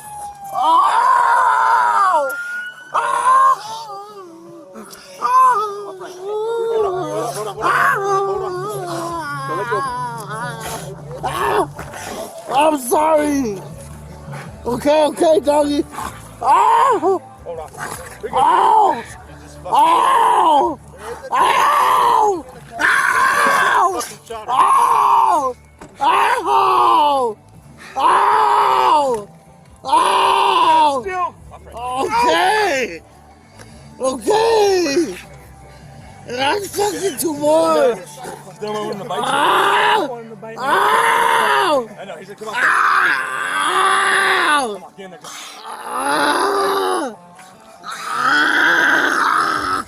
Oh my god. Ow! Ow! Ow! Ow! Ow! Ow! Oh, you fucking... Why are you letting him do that? Why are you letting him do that? Right there. Oh! Oh! Oh! Oh! Bro, I feel like you're regretting very, very much so the 3 or 4 shots you fired at police. You already cleared it. Ow, man! Tuck your leg underneath you. You understand me? Stand up. Bring your knees to your stomach. Hey, Bring your knees to your stomach. Stop fucking hitting me. Hey, relax. Glove up. Glove up right now. Get him out of here. I am. Hold my hand so I grab the glove. Hold it right there. I got him. I'm gonna take him straight to the hospital. Sorry, man. We're taking him straight to the hospital. I'm trying to tell her. I advise you to stop talking right now, sir. You understand me? Yes, Give me your sir. first name at least. Yeah, probably the best thing you can do is just shut the hell What's up. your first name? What's your name? Yes, sir. What is your first name? Oh, no. You don't know your first name, but it's okay. We'll take you straight to the hospital. Go ahead. Oh. Let's go. To your left. Oh. Oh. Come on, let's get to the hospital. Oh. Hey, man, that shit hurts. I know, we're going to the hospital. Walk. Go with me, where are you at? My arm's broke. I'm trying to get you to the hospital. My arm is broke. What's your first name, man? Yeah, talk to me. What's your first name, man? Hey, you hear me? What's your first name? I don't know, man. All right. You're going in my car. Get up there and have a seat when we get you to the hospital. I mean, Take your legs in. We're going to take you to the hospital. Laser with me, he's right there. Take your legs in. Good. Put your feet inside, What's your name, man? Hey, you need to tell me your first name, man? Hey, what's your first name? What's your first name? Okay, let's take it. What's that? Yeah, follow me. Julian was transported to a nearby hospital and treated for his wounds before being released to police. Julian's wife was also transported to the hospital to receive treatment for her wounds. All right, Julian. Julian, right? Huh? Try to focus with me, all right? I can't open my eyes. I don't know where. Okay. It's never happened. Okay. Well, I'm Detective Melinda with Las Vegas. I mean, I don't know about this, Chief. I mean, he might actually be concussed. I don't know if this is a good idea. This is Agent Ray James with State Police. We're here to talk to you about everything that's going on tonight, all right? We obviously want to get your side, kind of figure out what was going on, what was going through your mind. And I think it's very important to get that. You know what I mean? Would you like to give your side of events of what happened and stuff? I don't know what happened. I just remember we were drinking for 2 days. Okay. Was there anything other than alcohol you were drinking? No. Hang on. What type of alcohol you drink? I'm still listening, but I'll be right back. Budweiser's? Okay. So why for 3 days? What's been going on? No. You and your old lady been having some problems? No. Huh? Mm-mm. So what's going on? I don't know. how do we end up here today? I don't know. What happened at the house with your wife? With Jasmine? I don't remember. I think you do, because you told them what happened. I remember going in there and I remember telling her that I wanted some food. Mm-hmm. And that was it. And then what? I don't know what happened after that. Where'd you pull the gun out from? I don't know. I had it in my pocket. Which side? Which pocket did you have it in? I don't remember. Okay, you pulled it. Why do you pull the gun out? I have no idea. Were you guys arguing? Were you fighting? I'm so sorry. I don't know. What are you sorry for? Sorry for doing whatever I did. What did you do? And here's the thing. So, Julian, if you're truly sorry, is you're going to say sorry for what you did, and you're going to say what you did versus me having to say what you did. Does that make sense? Yeah, Jessa, I think they're a good case. Jessa, I think a good case can be made to throw whatever. If he actually says a confession, I can make a good case that this could be thrown out. Also, Kitty. What did you do? I don't know what I did. You know what you did, Julian. You said what happened. The officers have already told us. Is she okay? That's what I told the officer. You want to know if she's okay from what? Well, that's obvious. What? What's obvious? Well, what happened? You tell me. I don't know anything. I just remember like going inside and that was it. You don't remember shooting your wife? I don't remember that. Because your kids do. Damn. Your kids are telling us, Daddy shot Mama. That's what your kids are saying. But you're gonna sit here and play this crap that I don't remember anything? When you've already said it to the other officers? And I got multiple kids, your kids, saying Daddy shot Mommy? Damn. And you're gonna sit here and play this game that I don't remember anything. I can't see, I don't remember anything. Do you know, does that look like any remorse or any asking for forgiveness at all on your side? It doesn't, does it? So now's the time to man up, accept responsibility, and describe what happened. I don't know what happened. The phone knows what happened. No, the phone doesn't. Yes, You know who knows what happens? It says a lot. Your kids know what happened. You know, What happened is not on your phone. Huh? my kids went wrong. I think she survived. Shot Mommy. No. You don't know why they're saying that? No. Let me guess, your wife is making them say that, right? Is that the route you want to go on? I don't know. Yeah. I don't know. Mom survived. He was sentenced to 10 years after he pled no contest to aggravated battery, aggravated assault on a peace officer, aggravated fleeing, and fell in possession of a firearm. I imagine that's a plea deal. I can't. I've been drinking for so many days. Did you shoot at them? No. Are you sure? Yeah.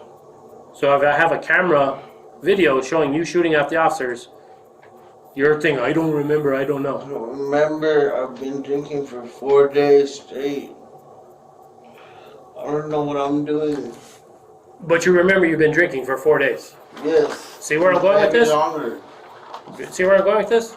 I can't even open my eyes. Well, you know what I find funny, Julian? Or not funny, but disheartening? You've yet to ask me how your wife is doing, whether she's alive or not. I love her. Apparently not that much, because you shot her. I mean, yeah, not enough to where you're gonna shoot her. Why'd you shoot her? I love her. Why'd you shoot her? Why? Why did you shoot her? I don't remember doing that. You don't remember doing that? No. What do you mean after this? Why? This wouldn't throw out the case. Would work.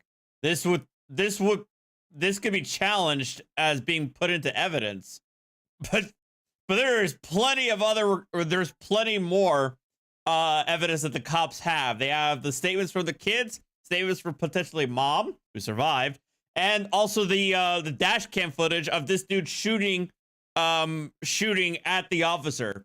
But they don't need this body cam footage of the interrogation of the detective at all. They don't need this.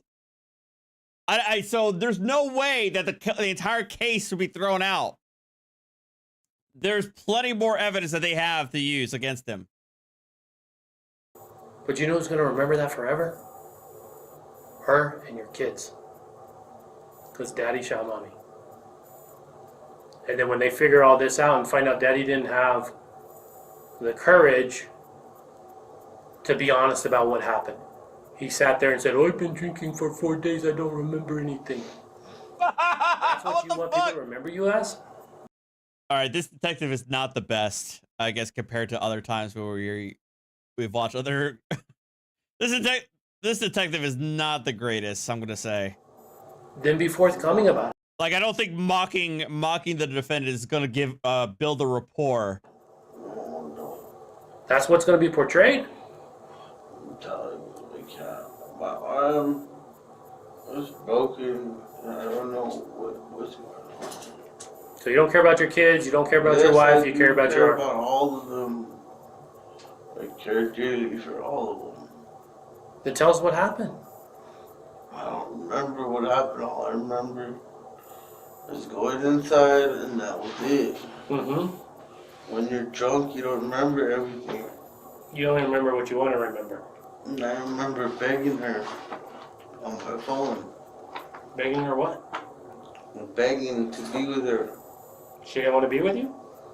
I don't know. Go off the phone. Mm-hmm. So what happens when you get there? What do you say to her? Like I said, I was drinking. If you look in the car, there's nothing but beer, and I'm thirsty. I can't even grab car. Let me ask you a question, Julian. Julian, let me ask you a question. I can't breathe. Hey, let me ask you a specific question. You remember there's beer in the car? There's a lot of beer. Do you remember that there's beer in the car? I remember there's a lot of beer. Okay, but you don't remember shooting your wife? No. So beer's more important than your wife? No. But you remember there's beer in the car? When you're drunk, you don't remember certain things. I mean, it is selective memory. I think that's what the detective is trying to get at, is the selective memory. You can't remember anything with regards to the incident, but you can remember that you've been drinking for 4 days straight. Especially shooting your wife in front of your kids. No. Do I think 10 years is appropriate or too lenient or too harsh? Too lenient, in my opinion. He tried to kill his wife. And then shot at police while fleeing. I feel like he's got to have. I feel like it's got to be double that. He's got to go. For me, that's 20 years for trying to kill his own wife. Possibly in front of his kids, and then trying to shoot at police while fleeing the scene. I don't remember. But you remember being drunk, and you remember there's alcohol in the car. Look, my eyes, I'm not understanding. I don't know what's going on. So believe it or not, Julian, by getting you to remember certain things and not remembering certain other things, it makes you look worse. I don't remember. You do? I don't remember. Tell me about when you got stopped by the police officer. What happened? I don't remember. All I remember. This is New Mexico. Is going inside the. It's obvious, it's obvious that he took a plea deal. That's he pled no contest. My assumption is he took a plea deal, and I think somebody in the comment section said the prosecutors dropped the attempted murder charge in favor of aggravated battery on his wife. So it's a lesser charge. And that was it. Okay. From there, everything's a blur. All drunk, and I'm still drunk. Hey, Julian. I cannot even open my eyes. That's not what you said to the officers earlier. That's on That's camera. because I was drunk. And when you're drunk, you say. Like I said, this probably could not have been used if they went to trial. This could not be used, in my opinion. There's an easy case to strike this. But with that said, like I said before, there's plenty of other evidence that the state can rely on that they have. Stupid thing. You remember don't saying know those? what you said? You don't? No. I think I remember getting bit by a dog real hard. So you remember everything that's happened to you. I remember. I'm sorry. So you remember everything that happened to you. Still going. Say, Daddy shot Mommy. And that's what I'm gonna, when I go talk to her, hopefully I get an opportunity to talk to her, I'm gonna tell her what you said.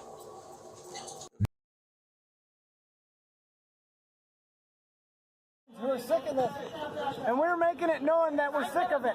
Okay? Oh shit! Would you? Huh? And I've never had people act this way. Say again. I've been in law enforcement in Texas for 30 years. Oh damn! I don't remember this. This is from January 6th.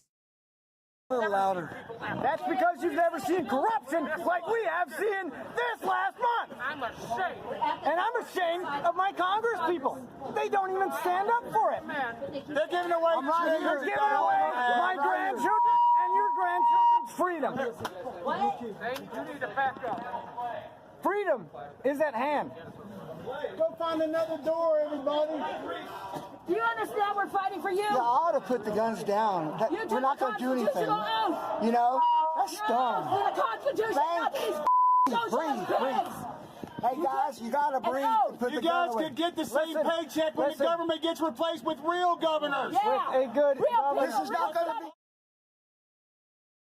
be. Jesus.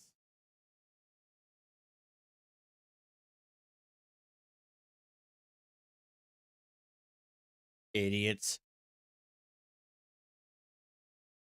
I swear to God, I feel like people have everybody in politics have short-term memories, and I feel like people forget what happened on January 6th. And they pretend that they either get gaslit by Tucker Carlson or other people into thinking that oh no, they were just casually let in like a goddamn tour group. Morons. I mean, it's the anniversary of the event. But whatever. I'm gonna try and avoid with the politics right now.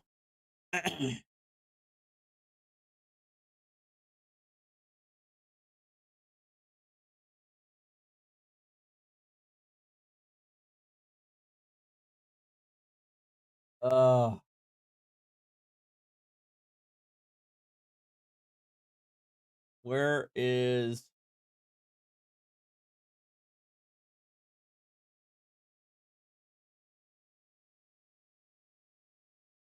no, I'm not clicking that one.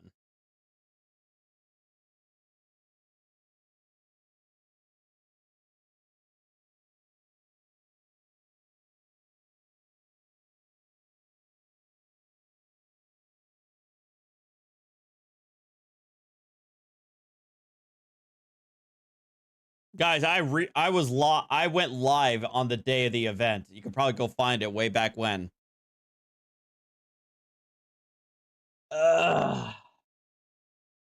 Where is my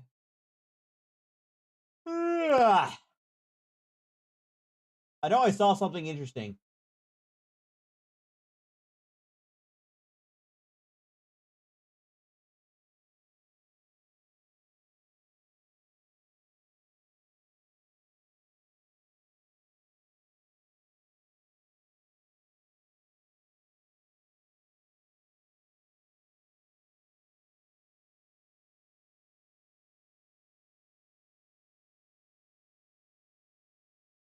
Meal or high-end escort? No, I'm good there.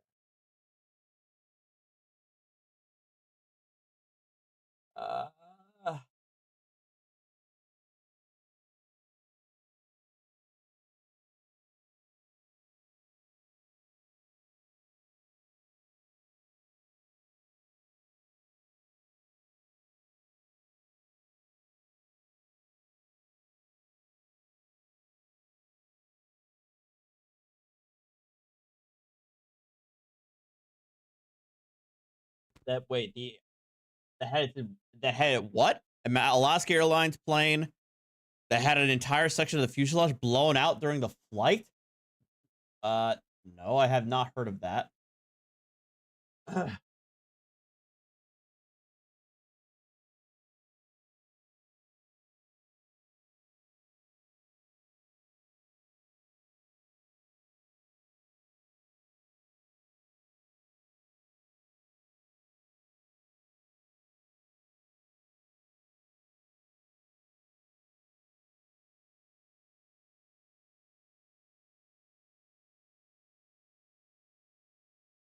Long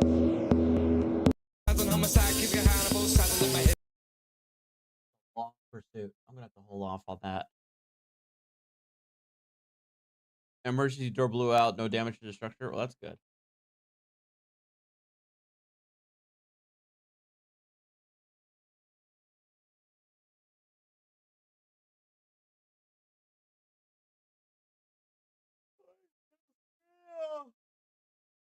Boys, let me find some coverage here.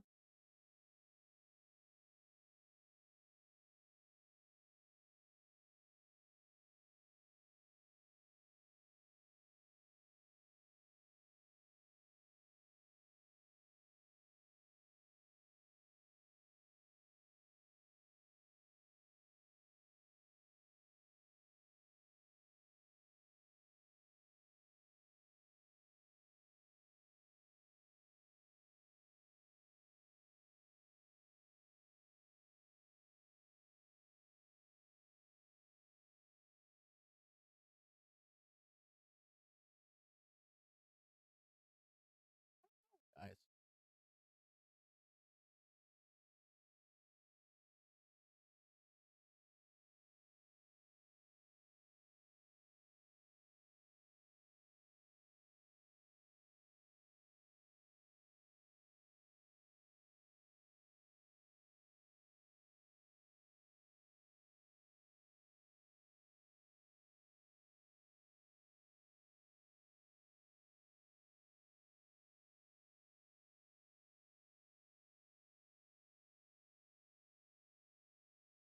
I did hear about the 13-year-old who beat Tetris.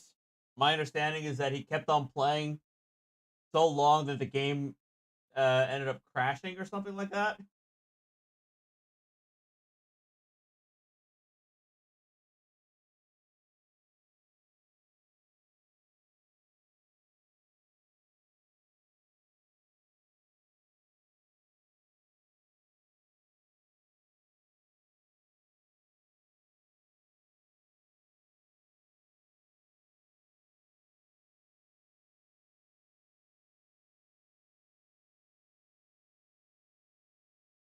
Hold on, I'm losing people. I'm sorry, guys. I'm trying to find something for us to watch before the food gets here.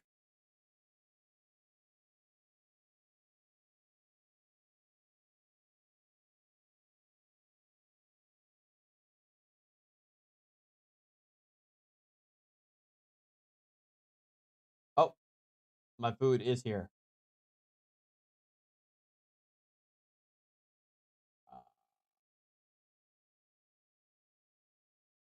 All right.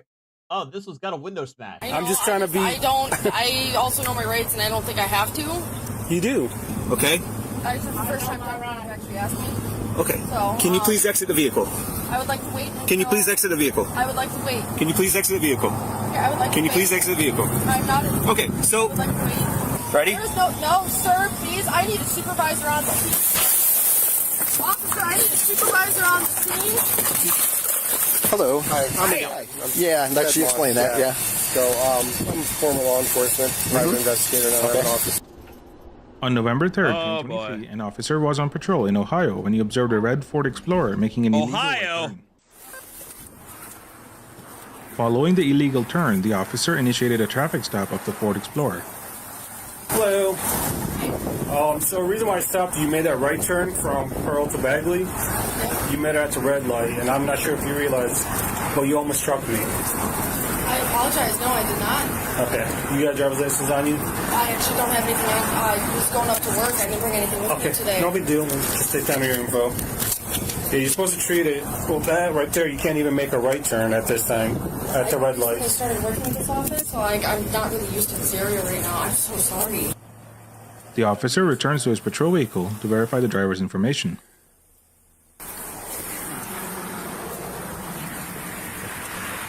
So where are you heading right now? I'm going back home. I live out in the rain, so I'm heading back home. Where's your job at? It's right there. So, it's in there. Is there anything illegal inside this vehicle? Who smokes weed in here? It's just my car. It's just my car. So nothing illegal? Can I look inside? Again, I apologize. I was just heading home. Like, I really didn't know that like, I can't turn red there. I'm 100% aware of it now. So the reason why I'm asking is because I do smell weed. I apologize. And I really didn't mean to. Like, I had no idea. I'll be super aware of that intersection from now on. I'll be way more cautious. Give me a favor because we're going to cause traffic back up here. Can you just pull into that street right here? I'll just make a right. Sure. All right. I smell weed. I appreciate that. It's just safety-wise, traffic safety-wise. Excuse me.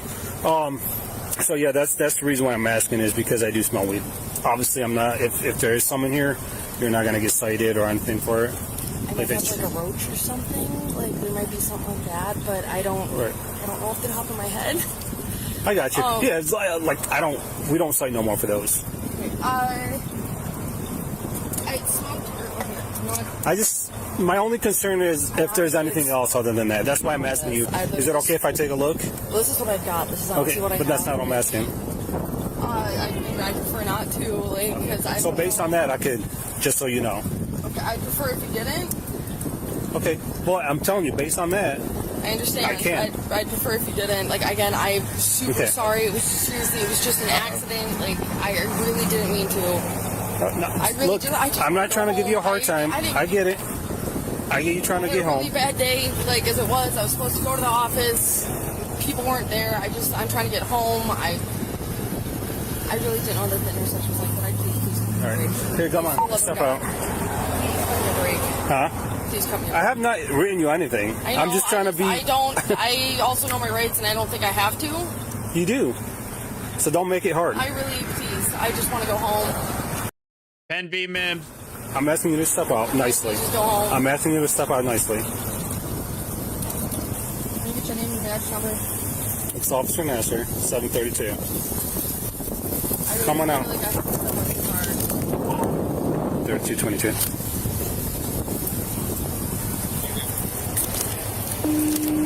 If you're not tied up, you want to swing by? The suspect rolled up her window as the officer radioed for backup.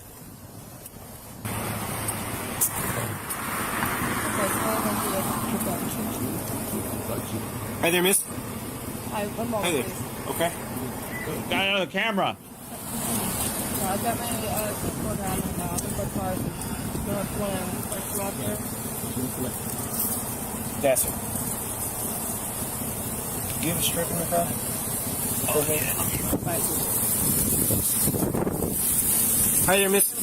Hi. Can you talk to me now, please? One moment, please, sir. Well, okay. I got pulled over to the office that speak about the officer. Saying that I smoked marijuana. I accidentally cut off your companion there. Okay. Okay. Kind of used the area to start working the area. Okay. I wasn't aware of the traffic laws there. Okay. Pulled me over, declared that my car smoked marijuana. Yeah. Asked to search it. Said I wasn't comfortable with that. Asked me to pull over you. Okay. So now what? Okay. My dad's not far. I'm asking him to come here and help out as well. Okay. Well, I can smell the marijuana too as I'm up here, and so. It's not a crime. It is. So if an officer tells you you have to step out of the vehicle, you have to step out of the vehicle. That's a lawful order. Okay. So. That's not true. I'm being very nice and patient. Oh yeah, yeah. If you comply with me, I'll give you whatever you want. But right now, I'm not going to comply with anything that I don't know if you're an actual officer of the law until you give me your name and badge number, sir. Oh, are you a sovereign citizen? Is that? Okay. Okay, so you've been given a lawful order to exit the vehicle 3 times by me. Okay. This is the first time that you've actually asked me. Okay. So, can you please exit the vehicle? I would like to wait. Can you please exit the vehicle? I would like to wait. Can you please exit the vehicle? Okay, I would like Can to you please exit the vehicle? I'm not. Okay, so I would like to wait. you have to exit the vehicle. And if your father comes here and interferes with the traffic stop, things could get a lot worse. Right now, if it's just marijuana, I'll be honest with you, we do not cite for marijuana. However, it is probable cause for a search, and we will need to seize that because you cannot have that legally. Okay, I would like to wait. Do you understand that? Okay, I would still like to wait. Okay. Can you please step out of the vehicle? I would still like to wait. Okay. if you continue this, you're going to be arrested for obstruction. Okay? And that would be an unlawful arrest, and you can deal with that in court. Good luck with that in court. Okay. Okay, so you've been given a lawful command. I did it 7 times in a row. Okay? Or 8. That was 8. I also have my rights, and I'm allowed to wait. Okay.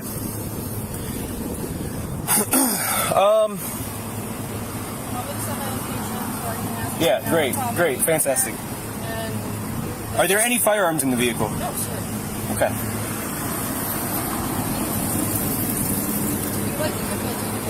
Yeah, so listen, I'm going to tell you, if you do not comply, if you do not get out within the next 30 seconds, I'm breaking this window and you're being drug out. Do you understand that? Uh-oh. Do you understand that? If you do not comply, I've given a lawful order for you to exit the vehicle 10 times. If you do not comply within 30 seconds, I will break the windshield and drag you out of the car. Do you understand that? I don't think I can make that any more clear to you. You must exit the vehicle. Okay? You can post this, you can think you're cool, posting it on the internet. You are wrong. You are wrong. Okay? So you must exit the vehicle. You can peacefully exit the vehicle. Yep. 4812. Well, this is all on you, okay? I'm thoroughly scared at this point. You're threatening my safety, and I'm really supervised around the scene. Refusing to exit the vehicle. I feel threatened. You can please show up here. Okay, I'm gonna break the window if you do not exit the vehicle. Officer, I need a supervisor here before you take those kind of extreme measures. Ready? No, sir, please. I need a supervisor on the scene. Well, officer, I need a supervisor on the scene. Bam. I need a supervisor on the scene. Yeah, we got one. I need a supervisor on the scene. Hands behind your back right now. Hands behind your back right now. Stop resisting. Stop resisting. Stop resisting.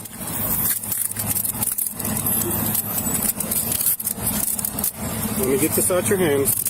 I'm not letting go of that. Okay, I'm going to put it on top of the car. Safety and your safety. You are being recorded by 3 of our cameras. He is. And now you're under arrest for obstruction. How's that, huh? That's what you wanted, right? So, I'm the supervisor of the shift. Would you like to talk to me about what happened? Okay, so do you understand each of these rights that I have explained to you? Yes. Okay. Having these rights in mind, do you wish to talk to me now? And especially as the last one said, if you don't want to answer a question that I ask, you just don't have to answer that, okay? So, can you explain to me what happened and what led to the situation that is here now? Who's this officer who just walked by? Gentleman in the ball cap there? Yeah. He's the one who initially pulled me over. I apparently accidentally cut him off. Okay. I'm not familiar with that intersection, was unaware that it was, it's actually my father right there. Okay. Was unaware that I couldn't turn red there, and I just started recently working with him in his office. Okay. He's a private investigator, been in criminal justice for over 30 years, and so I was actually out there doing some work. I had to head home, didn't realize I'd made a mistake. The officer in the ball cap, or just got the officer in the ball cap was the one who's pulled me over initially. I didn't realize I'd made a mistake. He declared my car smelled like marijuana. I was like, okay, he asked me to pull over here. I did. We called for backup. The second gentleman there ordered me out of the car. I was confused as to why. Demanded that I get out of the car. I told him I felt scared and unsafe, and he proceeded to bust my window out. Okay. And now I'm handcuffed in the back of a cop car. Okay. Very unaware of exactly what I've done wrong, besides accidentally turning red on a red light on accident. Okay. So, I'm very scared. Okay. And I'm very uncomfortable. All right. I'm very upset about my car. I didn't mean to. I didn't mean to turn red. I'm sorry. I would have gladly taken a ticket for smelling like marijuana. Like, I didn't know I did anything wrong. So I'm very shaken right now. I didn't know I did something. And I just wanted to go home. All right. I want to go see my kids. I want to go see my husband. I don't want to be here right now. So, in several things. In the state of Ohio, a traffic stop is a detainment. It's a traffic law is a law. So when you're pulled over for the police officer, you have to abide by what the police officer is asking you to do. Okay? Grounds, there are stipulations and things like that. I'm educated enough to know if an officer, enough of my rights. even without the smell of marijuana. If you pull over and an officer asks you to step out of your car, It's not true. And be vimmed. An officer that pulls you over has the legal right, if they believe that you're making any furtive movements or anything, to search the driver's side area of the car. That would mean removing you from the vehicle to do that. Okay? But you have to have plausible. In this particular case, marijuana is still legal or still illegal in the state of Ohio. It is not legal. So if an officer smells marijuana in your car and then they ask you to step out because they need to search your vehicle, it's a probable cause search based on the smell of marijuana. The smell of marijuana is not a probable articulate cause. It is. Okay. Okay? It is not. It is no longer grounds for probable cause in New Jersey, though. So that's the difference between Ohio and New Jersey. In New Jersey, the smell of marijuana is not in and of itself sufficient for probable cause. See, that's where you're mistaken. And the place on the side of the road is not the place to argue that. That would be in the court of law. I just was trying to go home. Okay. I didn't mean to make a mistake. I accidentally cut somebody off. Now I'm in handcuffs. Okay. No, you're not in handcuffs for cutting him off. You're in handcuffs because of this attitude right now that you're working up to, and that is believing. Okay. I'm genuinely scared. An officer approached my car and blew my window out without warning. No, he did. I was just trying to go home. He gave I was scared. I was trying to gave you numerous warnings. I wanted a moment to think, and he couldn't give me that. He gave you. Why wouldn't you just listen to the officer? Because I wanted a couple of minutes to figure out what was happening. He explained to you. I have my rights too. No, you have. No, I have my rights too. You have rights, but you have to listen to the officer when they're explaining this process to you. That's not just how like this works. right now. When I say jump, you say how high. Like, I'm allowed to have my rights and figure out what's happening before I have to be detained. So you can continue to just ignore what they're saying. No, I'm not because you don't want to abide by what they're saying. I would have happily complied. How many times? How long would he have had to keep asking you to open the door? 2 more minutes. To let Why me 2 minutes? collect myself. Why not 20 Why seconds? do you need 10 seconds? Why? Why you? I didn't do anything. I'm sorry that I accidentally cut your officer off. That was my mistake. Okay, we're beyond that. I know, you busted my window out. Okay, well, then we're trying to explain to you why that happened. And you don't want to see the reason for that happening. Then I apologize. Okay. Okay. So that's the reason that we're at where we're at now. Okay, I'm just trying to explain that to you so that you understand. You are starting to understand why I'm saying why. Hello. Hi, I'm her dad. Yeah, let she explain that. Yeah. So I'm a former law enforcement, private investigator, now I have an office. Yeah, she explained that as well. He works for me, so he called me. He was up at the office. I don't know what the heck he did, but her boyfriend's one of these goddamn sovereign, Okay. Well, I yell at him all the time. No! Oh no, her boyfriend is a sovereign! Oh God! Ah! Why? Oh! Oh no! Oh no! So that's why I just. Yeah. I mean, we can see. You can release her, great. Okay. That'll be, that's my car. It's insured under my name. Okay. I'd be happy to, but I'll make sure she goes to court or whatever she's got to do. I don't know if that has a card on me or not. Yeah, we could see, just from talking sort of in a little bit of the back of the car here, you could see the tinges of the sovereign citizen, or at least the belief. Okay. One of those came out of the car when we actually opened. Oh damn! She's soft curious. She's soft curious because of her boyfriend. Up the passenger side door. So. Well, I'm gonna go back over the office. I got my dog's over there. I gotta get him home, and then okay. But if she needs to hear me, come get her. The suspect was issued citations and released to her father. The suspect was issued citations for obstructing official business, open container, and traffic control device. At this time, the suspect's court case is still ongoing. Well, that'll do it.